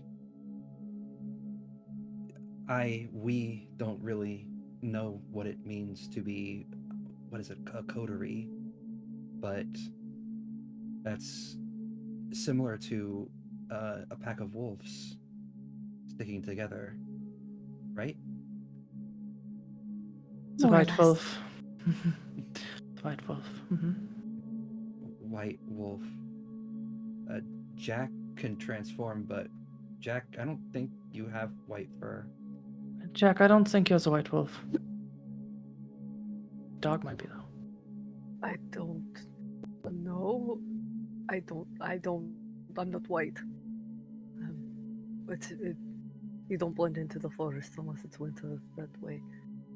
Yeah, that would be You very bad for mentioned- survival. Yeah, you mentioned liability. The wolf. We might not understand the politics of all this and the society and the niceties and the not so niceties, but survival we do. And like Jill said, or Coterie. I'm going to Better watch or her back. worse? Yes, we are. It wasn't really a choice. Kind of like how your sires followed you around when ours calls, we come. Mm. For good or For for better ill. or for worse. Yeah. Interesting word choice. It's never a choice. There was never a choice. What did he say? What did he say on the street? Things will come to pass. They cannot be prevented. What did he say? 1,000-yard stare from Jill. I wasn't there. Jack. You were all Will. there. Yeah. You were all there. Jack will recite it because it's been in his nightmares for the past 50 years.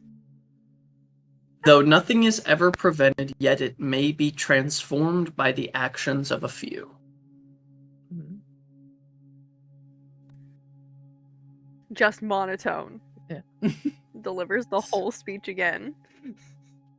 Exactly that. Mhm. I saw him. Saw him before I was a Canite. So the same as us. Then. Oh, did we? No, Rosalind I- did not. I remember asking that. he wasn't there. I- I saw him in my mind. Hold on. Is he like a ghost? Is that something your clan can do?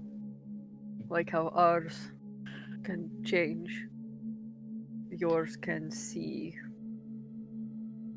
Yes. Need to make a roll really quick before we continue this conversation. Sure. That's always fun to know. Gisela, you've gotten crackles through the web before. Little bits of what in modern nights will end up being called Malkavian radio. That's so cool. You Horrifically hear in your burdensome. mind that same voice. Tell them nothing. Very strong. You've never felt a pulse this strong through the web before.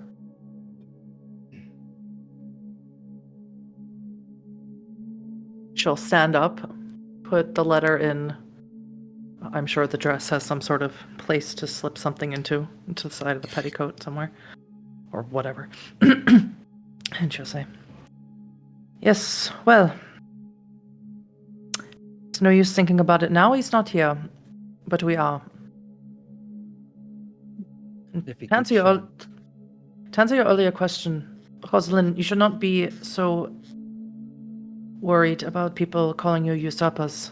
Because you are. Does not mean you're not worthy to stand among us. I think Rosalind would. Perhaps you're right. She'll have a sly smile.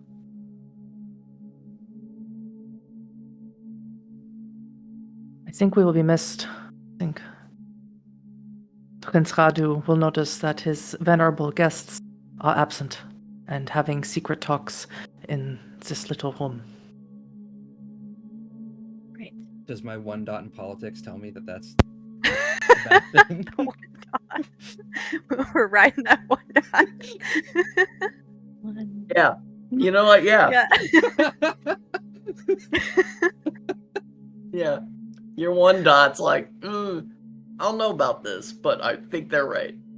It sounds good, at least. Jill's going to nervously shift around the signet ring that's on her left hand a few times. Jack, you'll probably know that this is when she's actually trying to think of what life was like in court again. And she's going to just stand with Gisela and smile. How tall is Gisela? I would say Gisela's probably taller than the average person for this time period. Got you. So yeah, Jill is definitely looking up at you. And she's going to say, you're probably right, as much as I don't like being around this sort of thing. I can tell you something about the Malkavian clan. We are always right. We just don't always know it until it's too late. And then she'll leave. Jill will look to Jack's Jack. gonna I'll follow. try and make himself presentable. Make sure that he's hiding the blood stains on the front of his shirt. Jill will come then up turn and to start Rosalind. helping. That. Is there anything else of note that you guys wish to accomplish here within Castle Bistritz? Not that I can think of. Not get killed. Yeah. Hey, that's a good one. Not Yeah. freak out. Hey, also a good one. Let's take over the We're- place. Not gonna start any Whoa. fights. Literal. Okay, we're not gonna start any fights. No fights. Small You amount of murder. endure your day sleep in the Castle Bistritz. You're each afforded private rooms if you would like them. It's the best bed you've slept in since Seorsis, Rosalind. It's comfortable. The sheets are actually cotton and not, burlap. Burlap. Jill's sleeping on the floor. And so I am assuming that you are leaving the next night. As We have your everything prepared. Yep. as your cavalcade is being put together, Rosalind, you're approached yet again by Mika Beckons. I cannot help but notice you never took me up on my offer. Oh. Rosalind will smile and say, so much happening, so much to think about. I'm so sorry. We have all of eternity, and I am content to wait for an answer given in earnest. Of course. I hope not to keep you waiting for too long. There is one matter.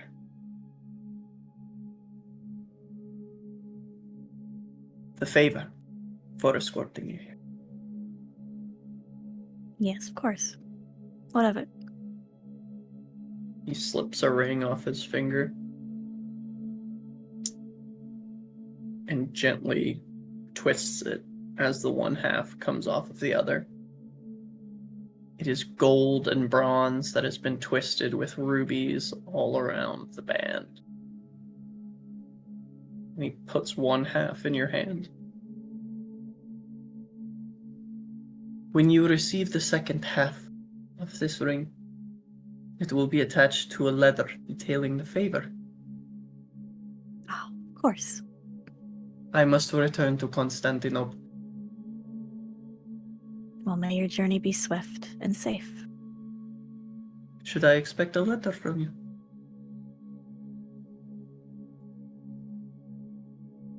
We'll see. You are always welcome to visit, of course. I would have to bring it up with the Trinity, of course.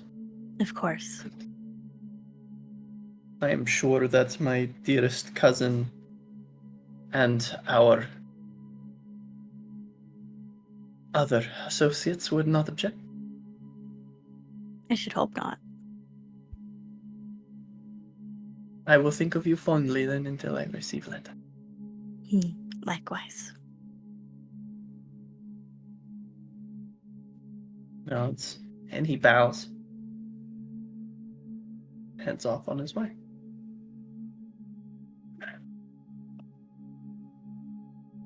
She'll look at the ring, clutch it, and just be like, I can't wait to leave. I can't wait to get out of here. And it is a 2-day ride from the Castle of Bistritz to Tayuta Pass.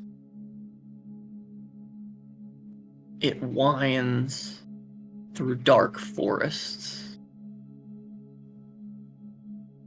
up shattered mountain paths, through valleys lush with life, peaks barren and grim.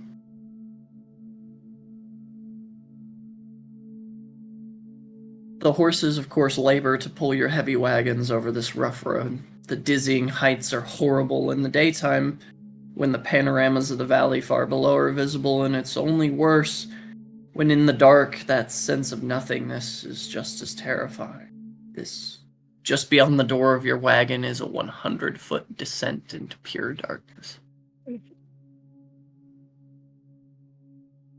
Fear of heights just triggered. However, when you reach the summit of one of the mountains,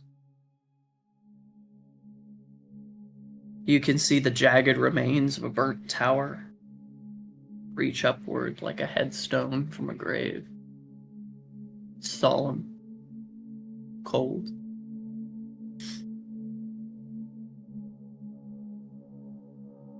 And it's strange because it wouldn't really be visible if there weren't a few sputtering fires in the soil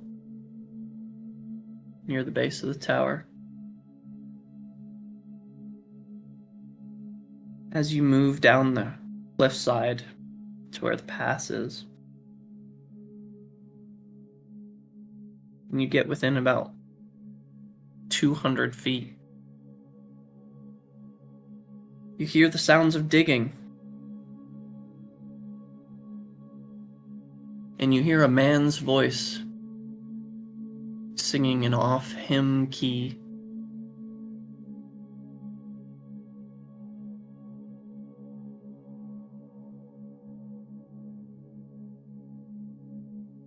Havelclade draws to a halt. Armin taps the edge of the wagon. We are here. Jill creeps her head out and takes in the sights. For better or worse.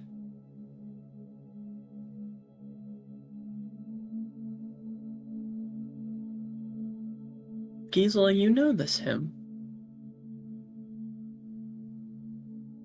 I imagine she does. It's the hymn of the traveler. The hymn that you would sing for pilgrims entering into a chapel or a monastery or a convent.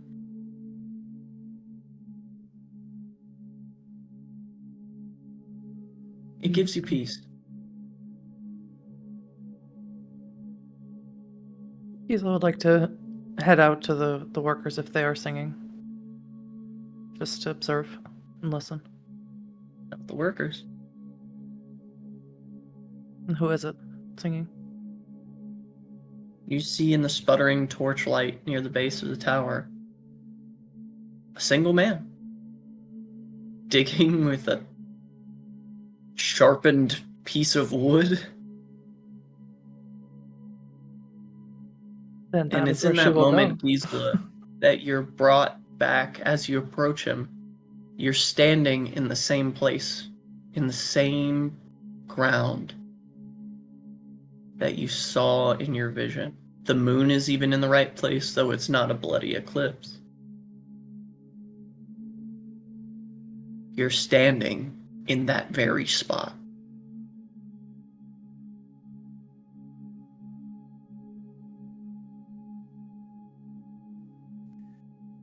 Okay. And she'll just stand there and stare for a while. You listen to this Jack's gonna hymn hop from on. this man that you can't see. Jack, Jill, Rosalind. What's the plan? Jill, once again, I would say probably a little worried. Probably not still like, you know, we're a wolf pack now. Mentality of and just wanting to check in, noticing Gisela's stare. She's just gonna go up and kind of tap her and say, what's on your mind? That's too complicated a question. Ask something simpler. Are you ready to get this done with? Oh, yes. I think we can all agree with that. Hearing the two of you talk, you see the man turn. He has blonde hair that's matted into a few ropes here and there. His beard's dirty. He's got very dirty chainmail under a leather vest. Just the shirt, though. Leather jerkins, long leather folded top boots. As he puts down the piece of wood. And he turns and approaches with a broad, almost shit-eating grin on his face as he holds his arms out wide. Says, "Blessed are those who come in glory to a place of revelations. Welcome, my fellows. I assume you've had a long journey, no? I am Anatoly, seeker after that which is lost, which will come again into the hands." Jill listens. Hands of the chosen agents of God. Your coming is a sign I have long awaited, actually. The field is fallow, awaiting those who will search for the seed of wisdom buried deep within its hidden place. We must make all speed. For the time is coming when all will have needs of words of counsel. Together, we shall mark the signpost on the road to salvation, no? Gisela will nod along as if she completely is on his level. Totally gets it. Jill will look up to Gisela and see her nodding, and will just nod. Jack is just, what is this wee business? Rosalind has an eyebrow raised. I have been waiting for all of you. God showed me your faces, that you are coming. God showed me So this I've place, just- but did not show me your face. Bruder Anatoly. It's when you say that you see, like your vision, his face just turns into an outline of holy light, like the figure that was standing to your right in the vision. And as those words leave her lips, she then realizes and says, "Oh no, I am mistaken. You are the one that God showed me. Is It this has been so long." And until he puts his hands on your shoulders and kisses both of your cheeks, he says, "As long as it has been that I have awaited you." And she'll look at you and look totally happy and at ease and say, like, "Come, Look, we are look, exactly where we should be." I have begun the work. Come, let me show you. We should get a shovel. Rosalind? Just. We need a voice of reason.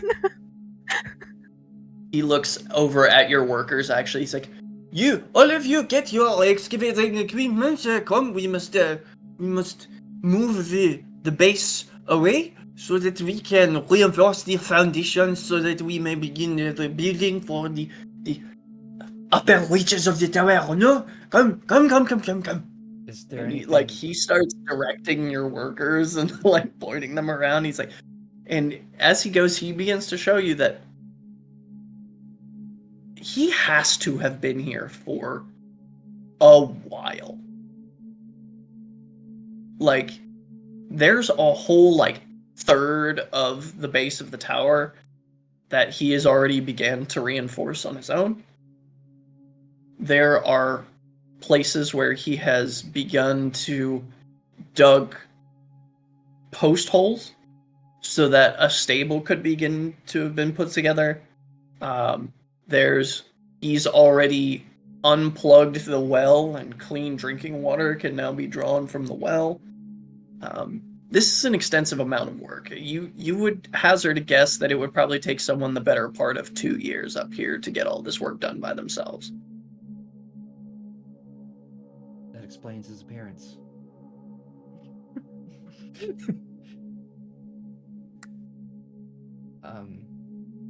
Jill is And just it's at that point, Rosalind, that in his masked form, Zelios slides up beside you. This is all quite curious. the word for it. We are going to need to make preparations to move at a breakneck pace, or we're going to need to recruit more workers to get this done by winter, so that at least the first floor will be done by winter. Right. I can reach out to a clanmate of mine across the range. She holds dominion over this area. She may have some sort of structure in place to cow the mortals into submission. No, I think that would be very helpful. Do you have an idea about taxation yet? You're going to need to feed these people after all. Feeding them costs money.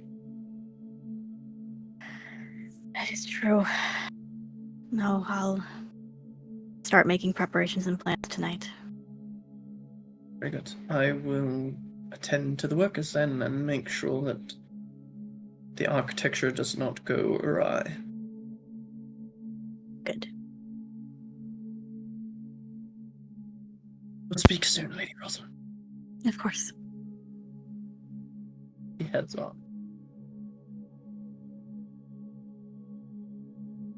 And the three of you that are sort of walking around with Anatoly as he's showing bits of work. As you turn around the backside of the tower where mortals aren't yet, Gisela, you see another thing from your vision. Walking out of the shadow, a figure comprised wholly of this shadowy energy.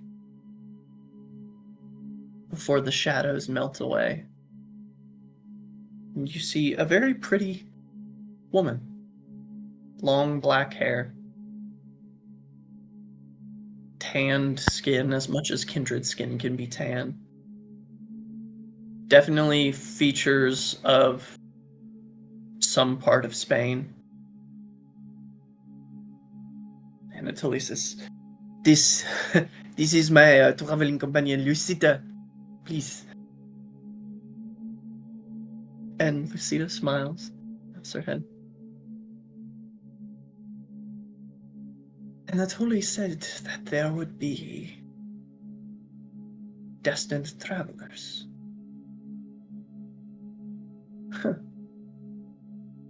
seems you were right after all, old friend. Destined? What, destined? How do you mean? It was our destiny to cross paths here. Yes. It is a part of Anatoly's great ministry. He is a Jill's- prophet. Jill's just gonna look to Jack and basically the "what did we get ourselves into" kind of look. Anatoly smiles and puts a hand on your shoulder, Jill. He says, Take heart. Everything will be as it will be. God wills it. We are here, painting the signpost to salvation.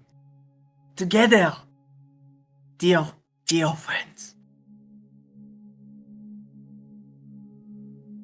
Gisela's going to sort of just very surreptitiously lean into Jack and whisper, I saw this in a vision before I was embraced. I knew that this would happen. This is God's will. Not so sure it's God. But it seems that we're here now. And we're in it together.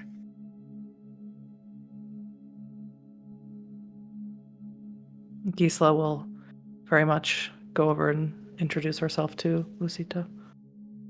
Be very cordial, very nice. She's very happy to be here all of a sudden. Jack's watching Gisela's interaction with Lucita and then is going to try and mimic what she does because it might be their domain. we're learning. Jill looks to Jack and watches this happening a little bit, and she's just like, it takes her a minute, but she does relent. Lucida looks around. Is this all of you, or are there more? Rosalind was. Rosalind is lagging behind. So, And it only said there would be 4. So. Yes. Rosalind? Rosalind will finish whatever she's doing and come forward. Lucida looks you over. You are the one. And Gisela's just nodding as she talks. The one. You are here looking for ancient wisdom. Writings. Secrets.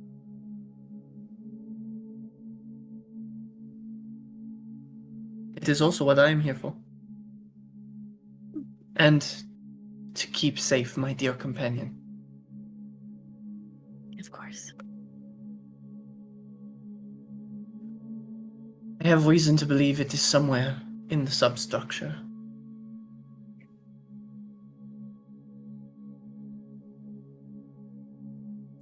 What's a good place to start? Has it been dug up yet? The substructure, or I have dug up parts, but I have not finished. is it just dirt? Oui. All right, We could help with that.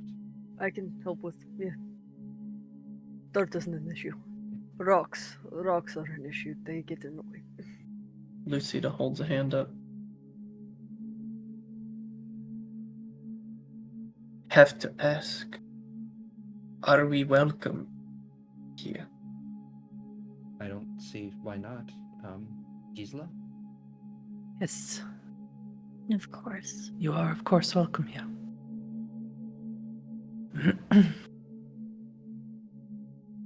I do not mean to be a stickler.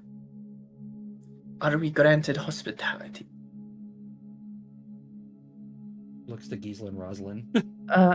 Yes, you are. Of course, it is a makeshift sleeping arrangements for the moment.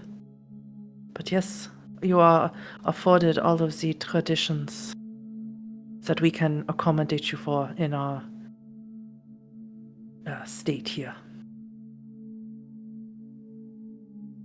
You're welcome.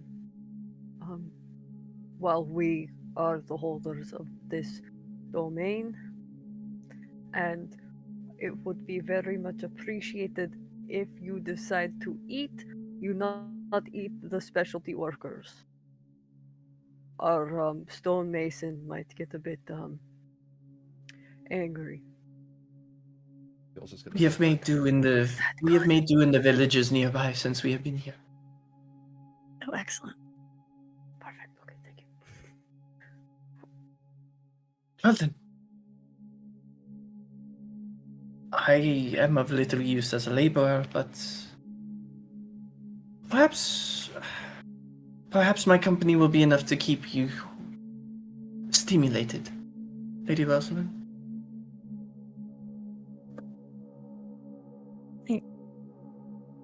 I'm sure it will be. She kind of offers you an arm. She says, "We ladies of nobility must have something to talk about." Of course. Let us talk. And I'll take her arm. And as the two of you go off, time passes. About a month of work goes by. You've been making do, sleeping, resting, feeding. The plans for taxation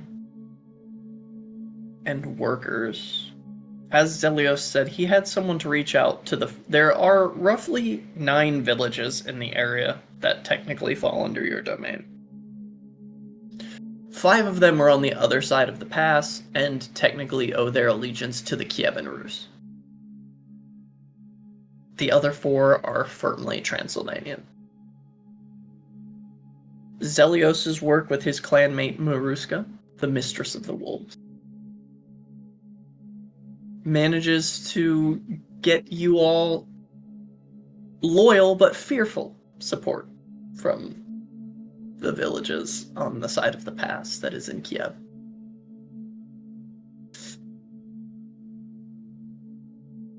It will be through some sort of work of your own that you'll need to garner the support of the Transylvanians. Whatever plan you would like to put in place for that, I will let your imaginations run wild. I will say, actually, something that Jill could do to help out with things and morale is every so often she'll go out into the surrounding area as best as she can and hunt some game for food for people. And she's a hunter. That's what she was raised to do originally. Yeah. In about a month into the work, as night descends,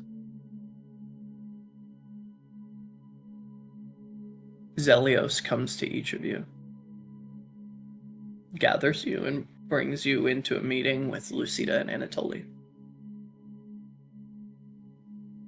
Says, I believe I may have discovered the chamber you're all looking for. I've already checked. I haven't found any wards of a magical nature. But I would not wish to intrude upon your domain by opening it myself. Did you want to check Rosalind, just in case, and then I can, is it a door that you found, or just where'd you find It is sealed. We will need to break the entry stone. I've got that. Jack's As you strong. say.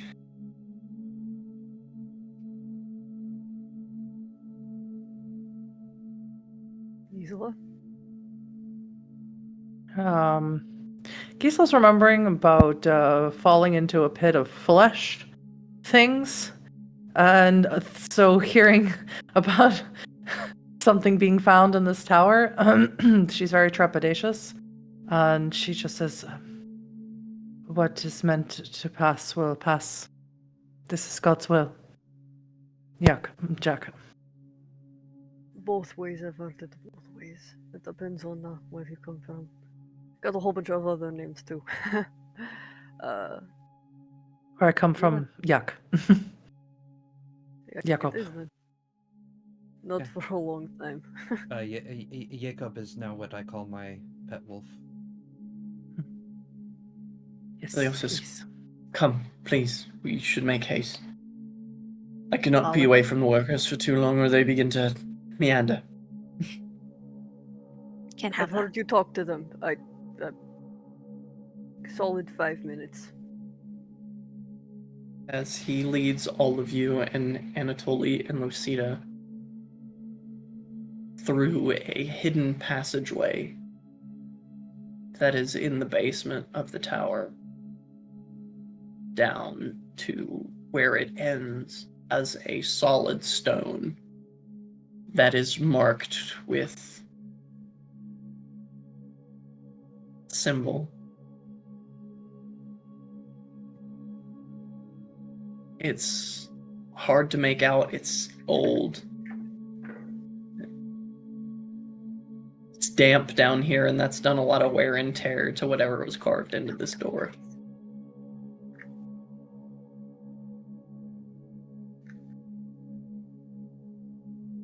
Is there any way to decipher the symbol, or is it just too worn down? What would you suggest? I'll always vouch for intelligence occult. How would As you a do it? player, we could just.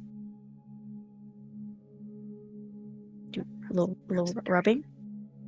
Yeah. What does it smell like down here? I would say first, doing a rubbing, I'm not going to require. Yeah, go ahead and give me an intelligence plus a goal. Yeah, fuck it. Sounds good. Yes. I wasn't memeing, by the way. What does it smell like down here? Yeah, no. Bad, is- I Not the imagine. acute senses. Hmm. What's the It is difficulty? dank. It is wet. Difficulty 7. Okay.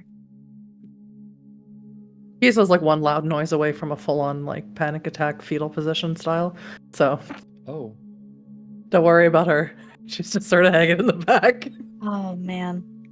I think that's a botch. Oh no, willpower? Yeah, you can use willpower to reroll. Yeah, let's do that. It's all failed dice. And it's all dice if you would like, if I recall correctly. Yes, it is. Excellent. Okay, let's do that. Much better. Don't lick my toes! Why? Got it. Question. That Answer. ability that lets us go into the ground to sleep. Can we It shift? doesn't work through stone. Gotcha. Passes Well, through dirt, not through stone. but is it stone all the way down? That's the thing. Stone beneath your feet. You're in the bedrock. Oh, we're in the bedrock. Gotcha. It's the rocks. The rocks is what always gets us. Mm. I'm prepared for when Jack needs to roll 5. for the door. It's in the TBIC chat. And you immediately know what that symbol is, What is it? Rosalind. That is the symbol for the clan Asimite. Oh, That's the old symbol. This appears to be some sort of den of knowledge held by the children of Hakim and Urshulgi and Assam. oh man. All right. You know, the guys who were doing blood sorcery like thousands of years before the True came along. Nothing Yeah. bad can happen at all. Let's open this up. No questions asked. Said he already checked for wards and stuff. Mm-hmm. Okay. Are you ready for me to? I don't see why we should wait around. We're gonna. Zelios hands you a sledgehammer.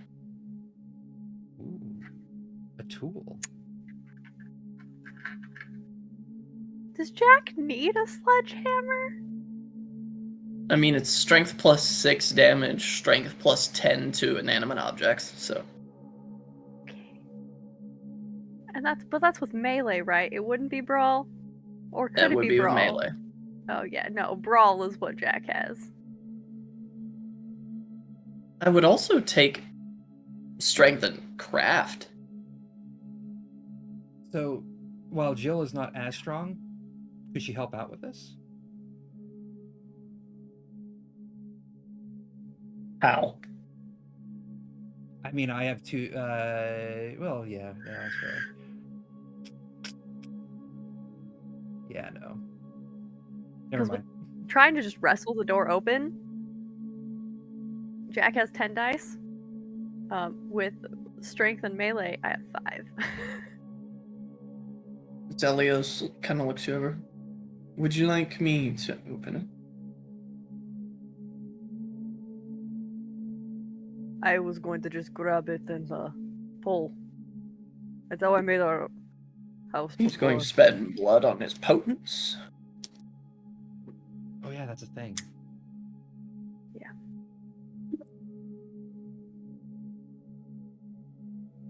Rosalind's gonna take a step back.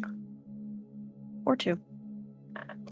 Jack's gonna stand in front of our squishy coterie mates, just in case some of the stones go flying. Jill Fair.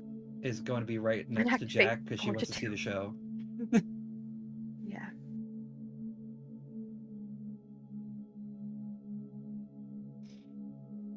That's 13 levels of damage. Yeah. He just takes the hammer and smashes the center in, and it crumbles.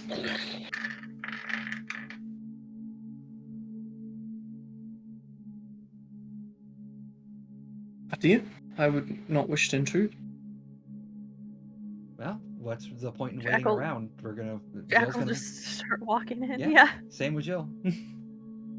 Okay. Rosalind will wait to see if anything happens when they walk in. Just like kind of be outside the door. We're the bait. I would like to state Fortitude was activated because I see you reading some notes, and that's either telling us what's in the room or how much damage we're gonna take. So, what you see inside is very Spartan. It's a few shelves.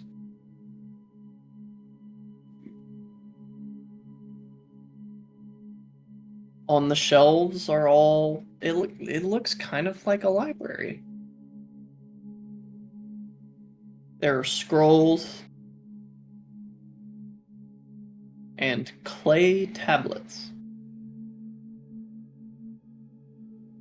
Nothing that screams danger immediately.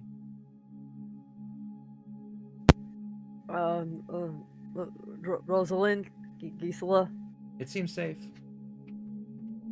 I wouldn't go that far, but you should take a look. I'll step in. And so, Gisela. You all see this very small Spartan library. Not a whole lot to look at. Jack is gonna try to pick up the tablets.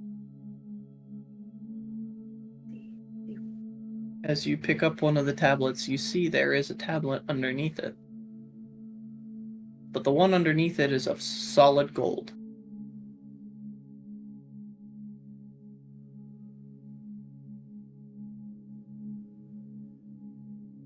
Does this mean it's more important? It's shiny. Oh my. Isla, Rosalind, as you look at this golden tablet, there are symbols on it, much like the symbols that litter these tablets, these clay tablets. However, in accordance with each of these symbols, there are Latin letters. This appears to be a key of some kind.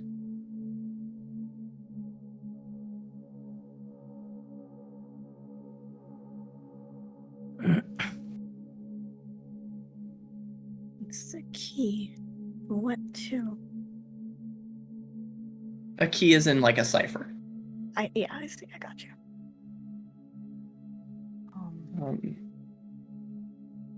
I know both of your pools. It only takes a few minutes to deduce that whatever language is written on these tablets is not something you know. But this cipher will give you access to translating them letter for letter and then having to then linguistically cipher them into the actual Latin language. Alright. So, you have a key. You have tablets. It's going to take a little linguistics work. I have But- I have dots in that.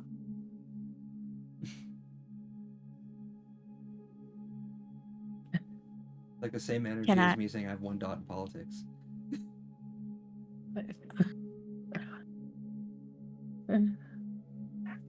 And Lucida is willing to help. Oh, good. Yes, if Lucida wants to Yeah, sure. We'll share the cipher around the room. With Lucida, our good friend and her friend Anatoly. I'm sure they And, have only uh, good intentions. Yeah. Absolutely, and Jack will be helpful by collecting the books together to help bring them up. I don't know why everybody sounds so nervous. They seem like cool people. Little If crazy you- cool people. If you go to touch a scroll, Sure, I'll do it. it crumbles in your hands. They're Oh. ancient. Rough. Who knows what knowledge was just snuffed out of existence by an innocent touch? Jill, what did you do? I touched it. I just touched it and it turned to dust. Why did Rosalind? Why did this happen? It's old. She's translating. Leave her alone. It's hard. Okay. Yeah, looking up from the thing. It's old. I don't know books. I don't know papers like this. However, Rosalind, you do know that there is a ritual that the Tremere possess to preserve ancient scripts like this. You would need to reach out, but it is possible. It sounds Okay, like I'll However- make a note of that. Again, months pass. Anatoly, Lucida, Zelios, the Coterie, working side by side, truly doing their best to make what they can of this venture. 4 more months go by, it's nearly winter. Before finally, go ahead and give me a Wits Linguistics roll with a 2 dice bonus at a difficulty of 8. Oh, 8? Okay. That's really a pool for me, so. Is that a good pool? The or 2 just dice a bonus pool? is for Lucida helping. Okay. It's a lot of dice. Um, You got this. You got this. It's right. Okay. it's been both terrifying and a treat seeing how many times Huddy's face has almost exploded with character introductions.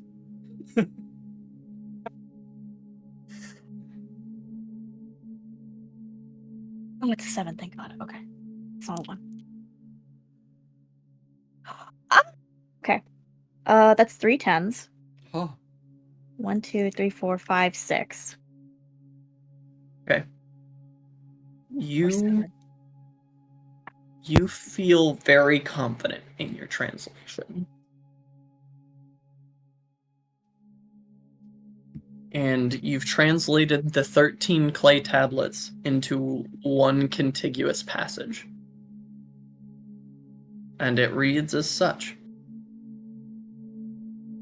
Thus I set down my true visions that I may remember and keep to the path I have chosen. Only I of us shall know the truth, and this shall be my shield and spear. Most exalted shall I be in the time of the final days. Even the Father shall quail before my might.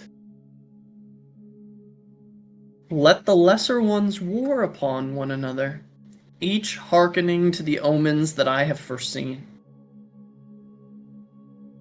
What fools we must play to gain our power. Be my guile, they know not the actual signs, but mere shadows of those things that shall be. Let the world tremble when I come in my might and majesty, for I shall rule above our father Cain, above our mother Lilith, who gave succor to our father, above the children of Seth, yea, even above God himself. Let the reign of the blood commence.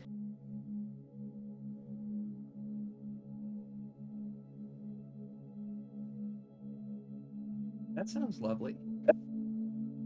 Okay. The author is not identified.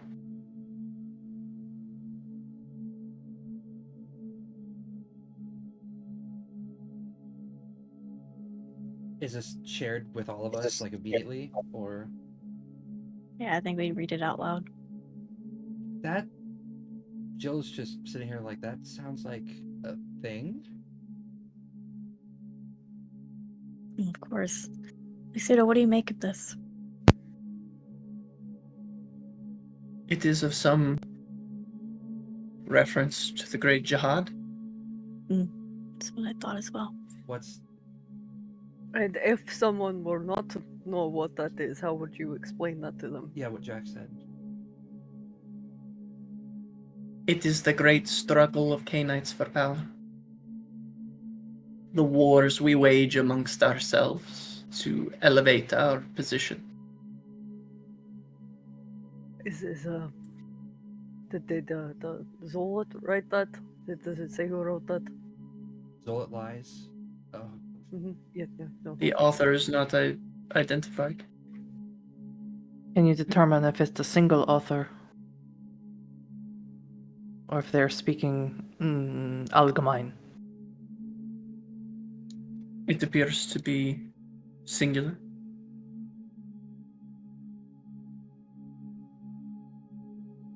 Gisela would never have heard about anything those rascally Cappadocians would be up to, right? Never would have heard anything about that. Okay, well, she's just gonna nod. Children of Seth. Is that what it said? Humans. Oh, Mortals.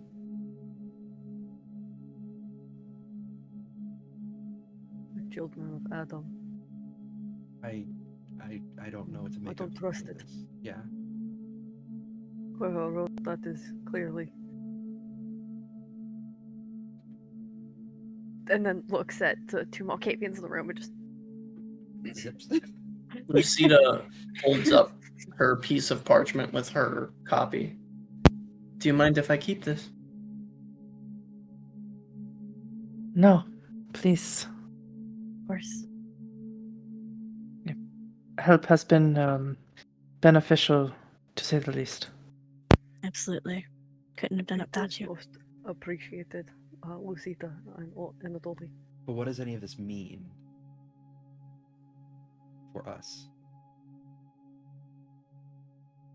They Someone smiled. wants to play God? It means we are on the road to salvation.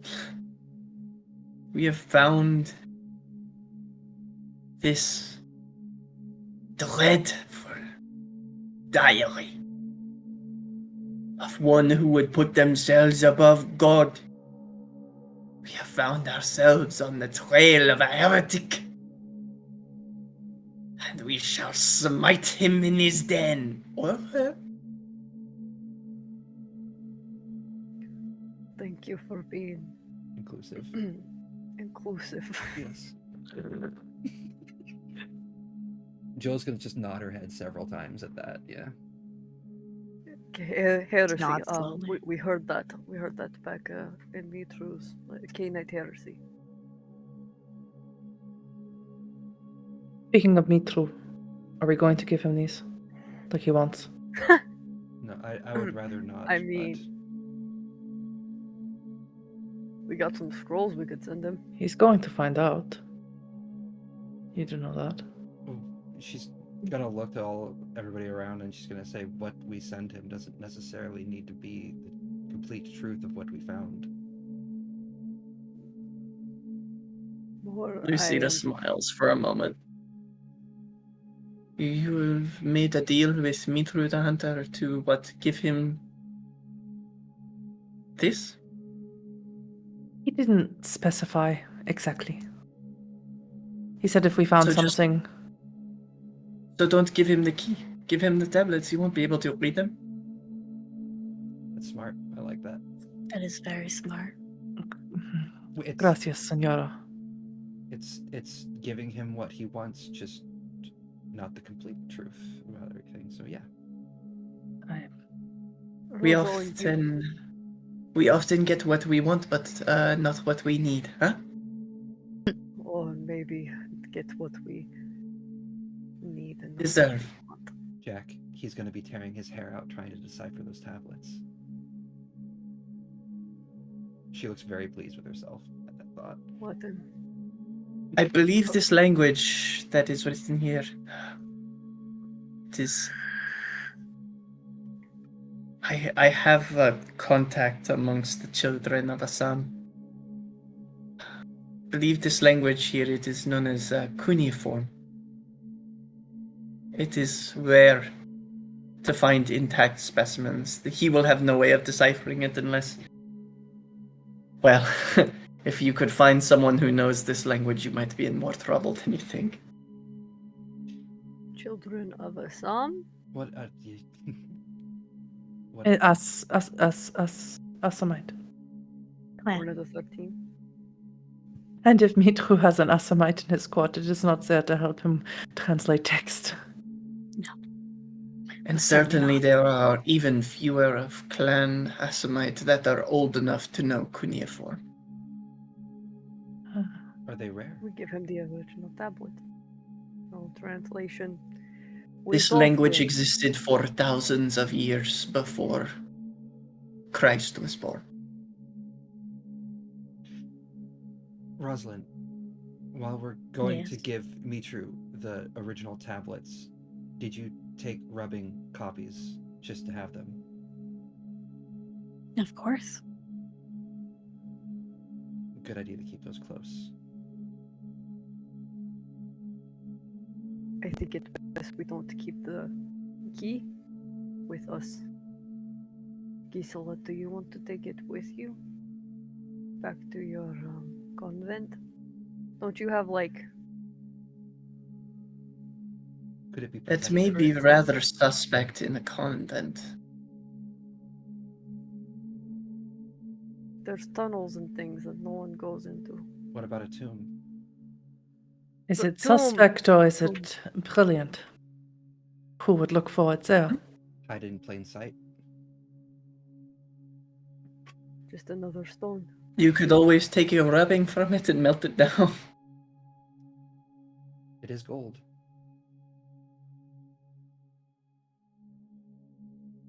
I think I'll make my decision on the way. But yes, I'll take it. It is yours to make. It is yours to And make. It is Anatoly God's stops. to make. And his hand, grips the door frame. And his eyes glaze over. What's happening? Yusita, my love, I believe it is time for us to go. Yes. Yes, it is time.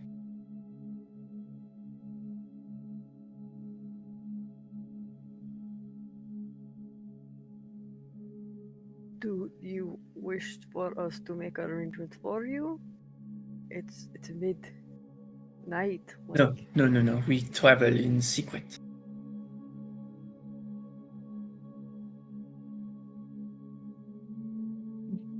Gisela will just go up to him and kiss his hands. Thank you for everything. My archangel. Kisses both of your cheeks. There is nowhere you will ever go, sister. I will not be able to find you. In your darkest depths, reach out your hand. Find it grabbed by Anatoly. I'll bow. He actually prostrates himself on the ground before you and kisses your feet. And weeping bloody tears, he will gather some of the blood in his hair and wash your feet. And she'll let him. She'll feel very honored. And as that is occurring, Lucida will just look between the rest of the three of you. It seems as if the road calls. Jill will walk up to her and just give a little pat on the side and say, it was very nice meeting you, for what it's worth. It was a pleasure. I hope you all consider us the way we consider you.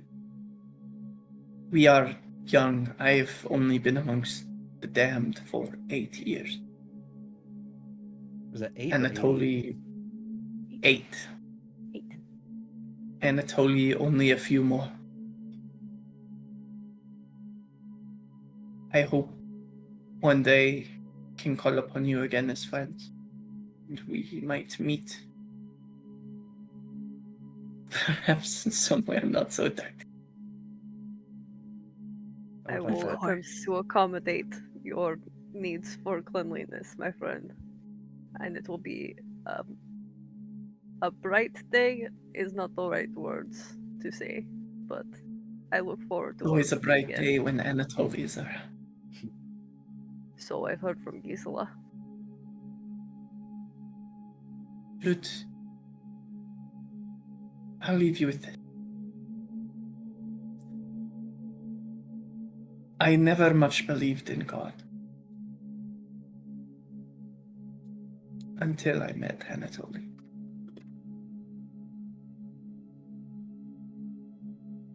Suspect your sister is much the same. I don't know what any of you believe. But perhaps you should give God a chance.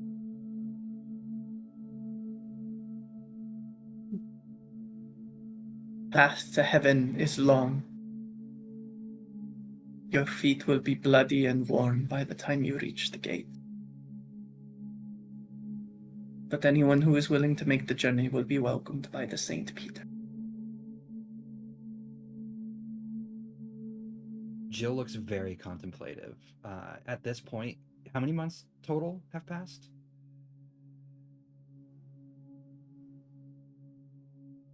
6? Got you. Gisela will probably know by this point just how much of after the diablerie happened, a sort of spiritual confusion's been going on with Jill.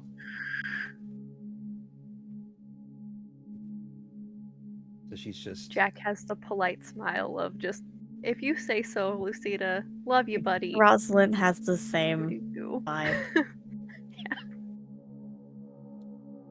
Once Anatoly finishes washing Gisela's feet, two of them will abscond. You don't know when you'll see them again. But you know you've made allies, if not friends.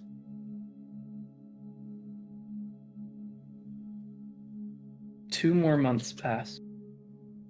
Winter is beginning to settle. And on track, not only do you have the first floor done, which you promised me, True, but you're a majority of the way through the second floor. Zelios has done good work. Your financial plans have panned out.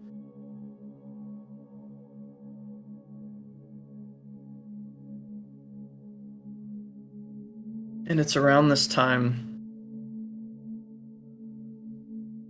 wherever you are, think you've all made aware very quickly that there is a cavalcade approaching.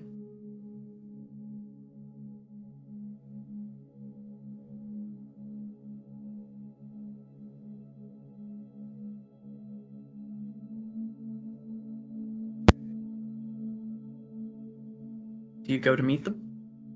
sure. At this We point, why not? should. Yeah. Jack is gonna look around the group and He did say he was going to send someone. Might as well meet them head on. It is winter. You know you should be expecting your sires and their delegation.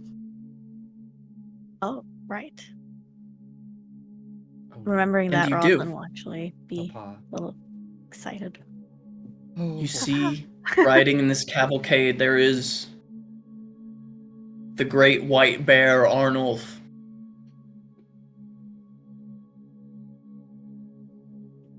See Brother Marius and Brother Aldis. You see the head librarian of the Chantry of Seorsus, Celestine. And all of their assembled mortal retinue. Not that Arnulf has one, he travels by himself, but... he doesn't need people. But you will also see several more kindred. You see Prince Mitru of Clan Gangrel. You see a Nosferatu woman. Though she is hooded and cloaked. you see a tall, noble, blonde-haired warrior woman with a sword on her hip and a shield on her back. And you see once again Prince Radu of Bistritz.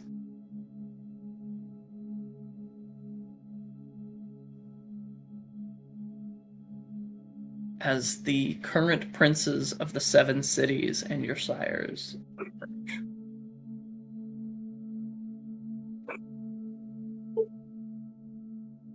The Nosferatu woman looks up and down at the tower. I had heard that Zelios had helped. You're lucky. Quite. We were most fortunate. I am Prince Maruska.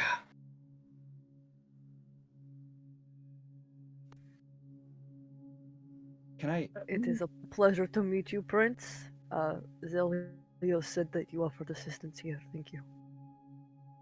Yes, thank you. You are the 2 gangrel that have taken my idea. Jack looks absolutely confused. Jill does Oh. too. Make no mistake. I am the mistress of wolves. I didn't know that there was Oh.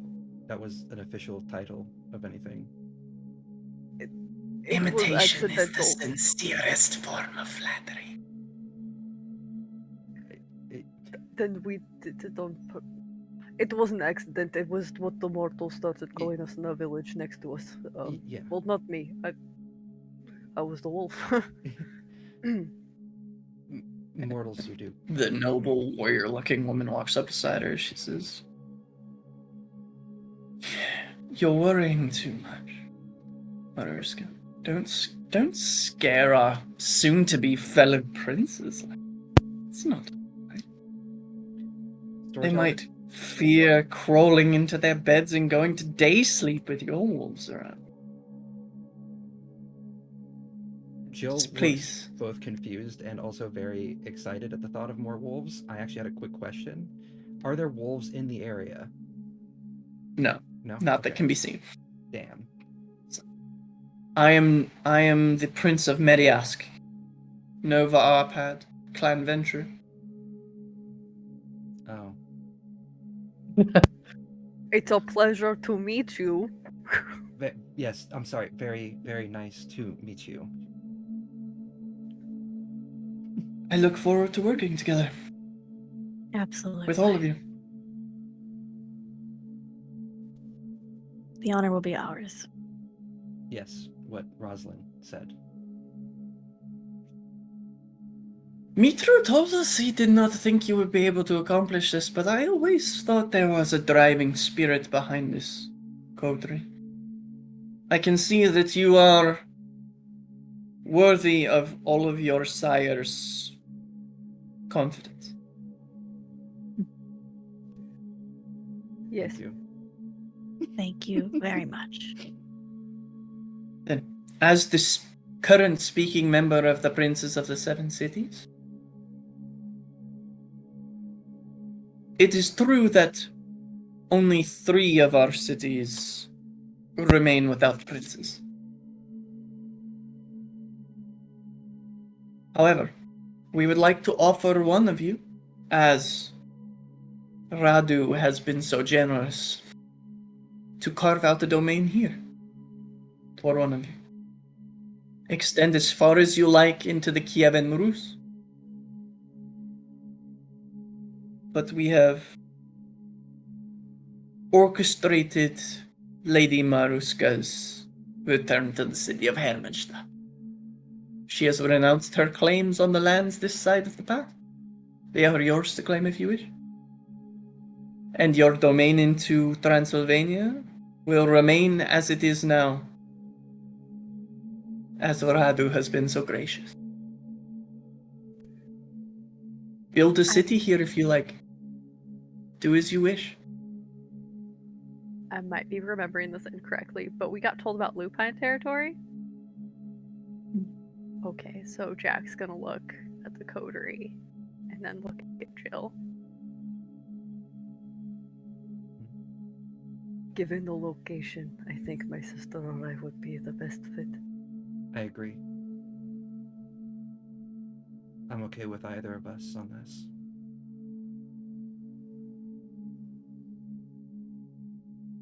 Very well. The cities that need princes are Belgrade, Schasberg, and Kronstadt. Azure knows none of these. To give you a little bit of backstory on each of them, Belgrade has a fortress. It is a medium-sized city, and it is centrally located in Transylvania, fairly near to Mediask and Kronstadt.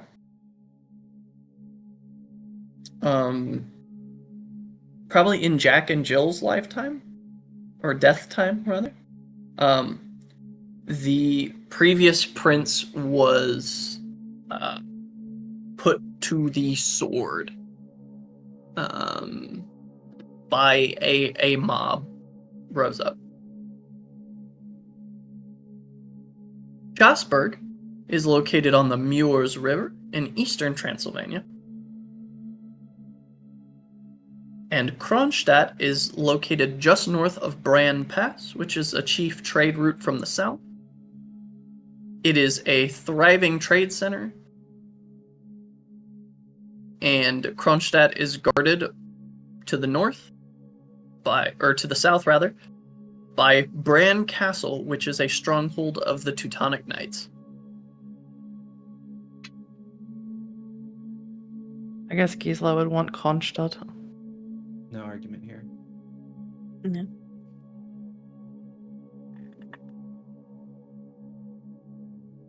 As long as Then, let us not dispense with ceremony. Prince Jill of the Tayuta Pass, you are given domain that is yours and yours alone. What traditions this domain has are yours to make. Though we encourage that you at least honor the tradition of hospitality. of course. And so on. Prince Gisela of Kronstadt, we welcome you to the princedom of the Seven Cities. The traditions that are to be kept there are yours to make as you wish, but you are encouraged to honor the tradition of hospitality.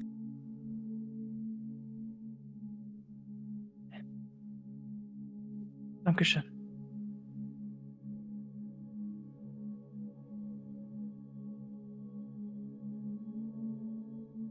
Nova kind of leans into you, Rosalind. I think you would enjoy the city of Belgrade. My thoughts exactly.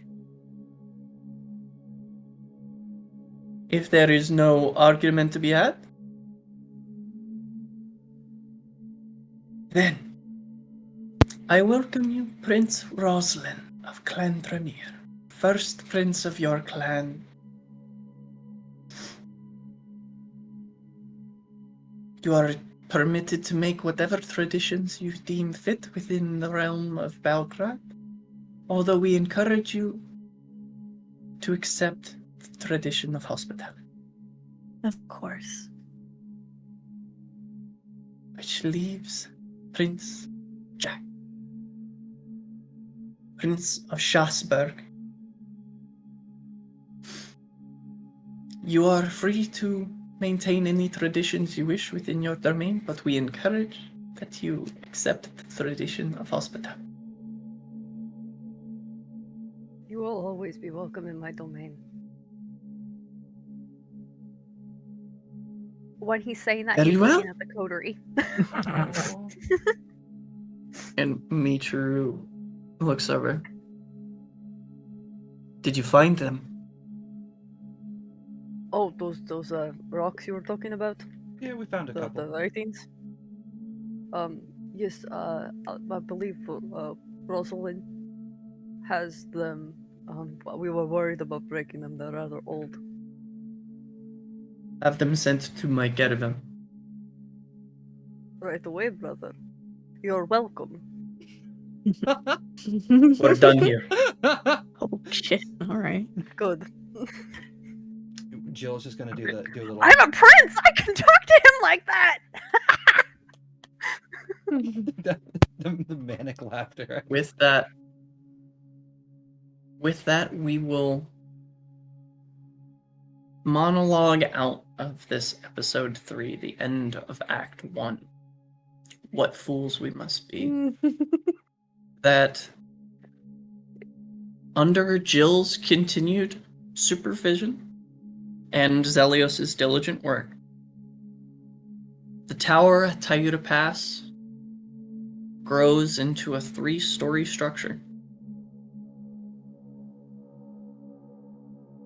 Trade flows once again. A Mongol invasion is repelled with aid from the surrounding villages and cities, an alliance now firm between the 7 princes of the 7 cities of Transylvania.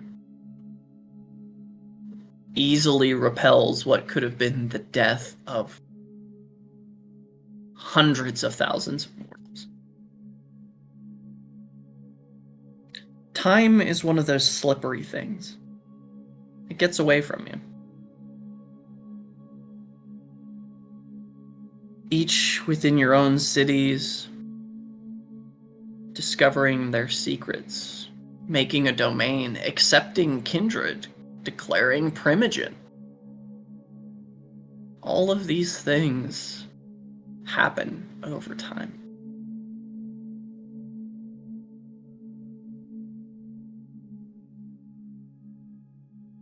But not for one of you.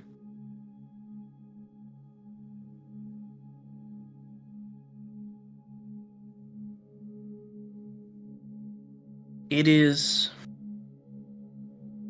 40 years later that you all hear that one of your fellow princes has gone missing. Coterie.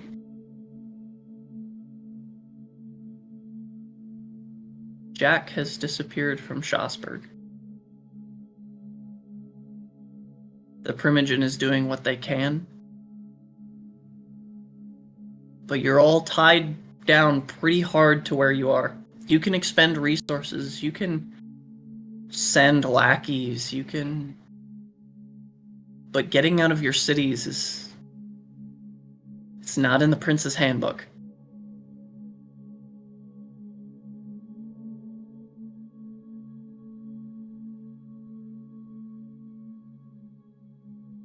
And where we will begin in our next session, in the year 1314, almost 200 years, actually a little over 200 years after the events that have occurred. No, a little less than 200 years. In our next episode, episode 4, The Binding.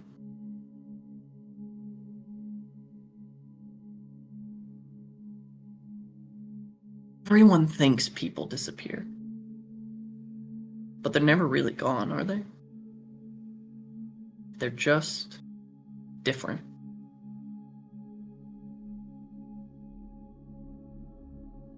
And that is where we will end today's session. This episode 3. Thank you all so much for being here with us and tuning in. We're going to go ahead and go around and reintroduce ourselves and, shill our own social medias. And we're going to start with the wonderful Luna. Hi, everybody. I'm Luna, or Druid by Night. You can find me at Druid by Night on TikTok, Twitter, and Instagram. And Twitch. That's important. And I, tonight, have been your favorite Tremere, Rosalind. Hi, I was Jack. I am Az. as I was on all the social medias, because I think I'm funny, and help, help, help, help. I was a Cry great for prince help for is- 4 decades. I was a great You did prince. great. What? Hi, I'm Huddy or Huddy Funchland. I do stuff on the internet involving vampires, and I'm a World of Darkness community ambassador. Can't talk. I know too much. The end. Pass it along. Hi, I'm Azure. I'm playing Jill, who's not doing okay at all in this moment. And there's so many thoughts going in my head right now. You can find me over at the azurebutterfly.ttv. I'm also the creative director over at Rolling Nomads. I have a show there as well, Azure Storytelling Studio, where I break down storytelling beats and stuff like that. I cannot think right now. Hi. And last but not least, I am Avery. I have been literally everyone who is not just introduced. And we look forward to catching up with you guys next time, a little over 100 and some odd years in the future. Have a good night. That's us in a handbasket. Still coming for your brand ramen. Hearts, and we make them dance. Have a good night, guys.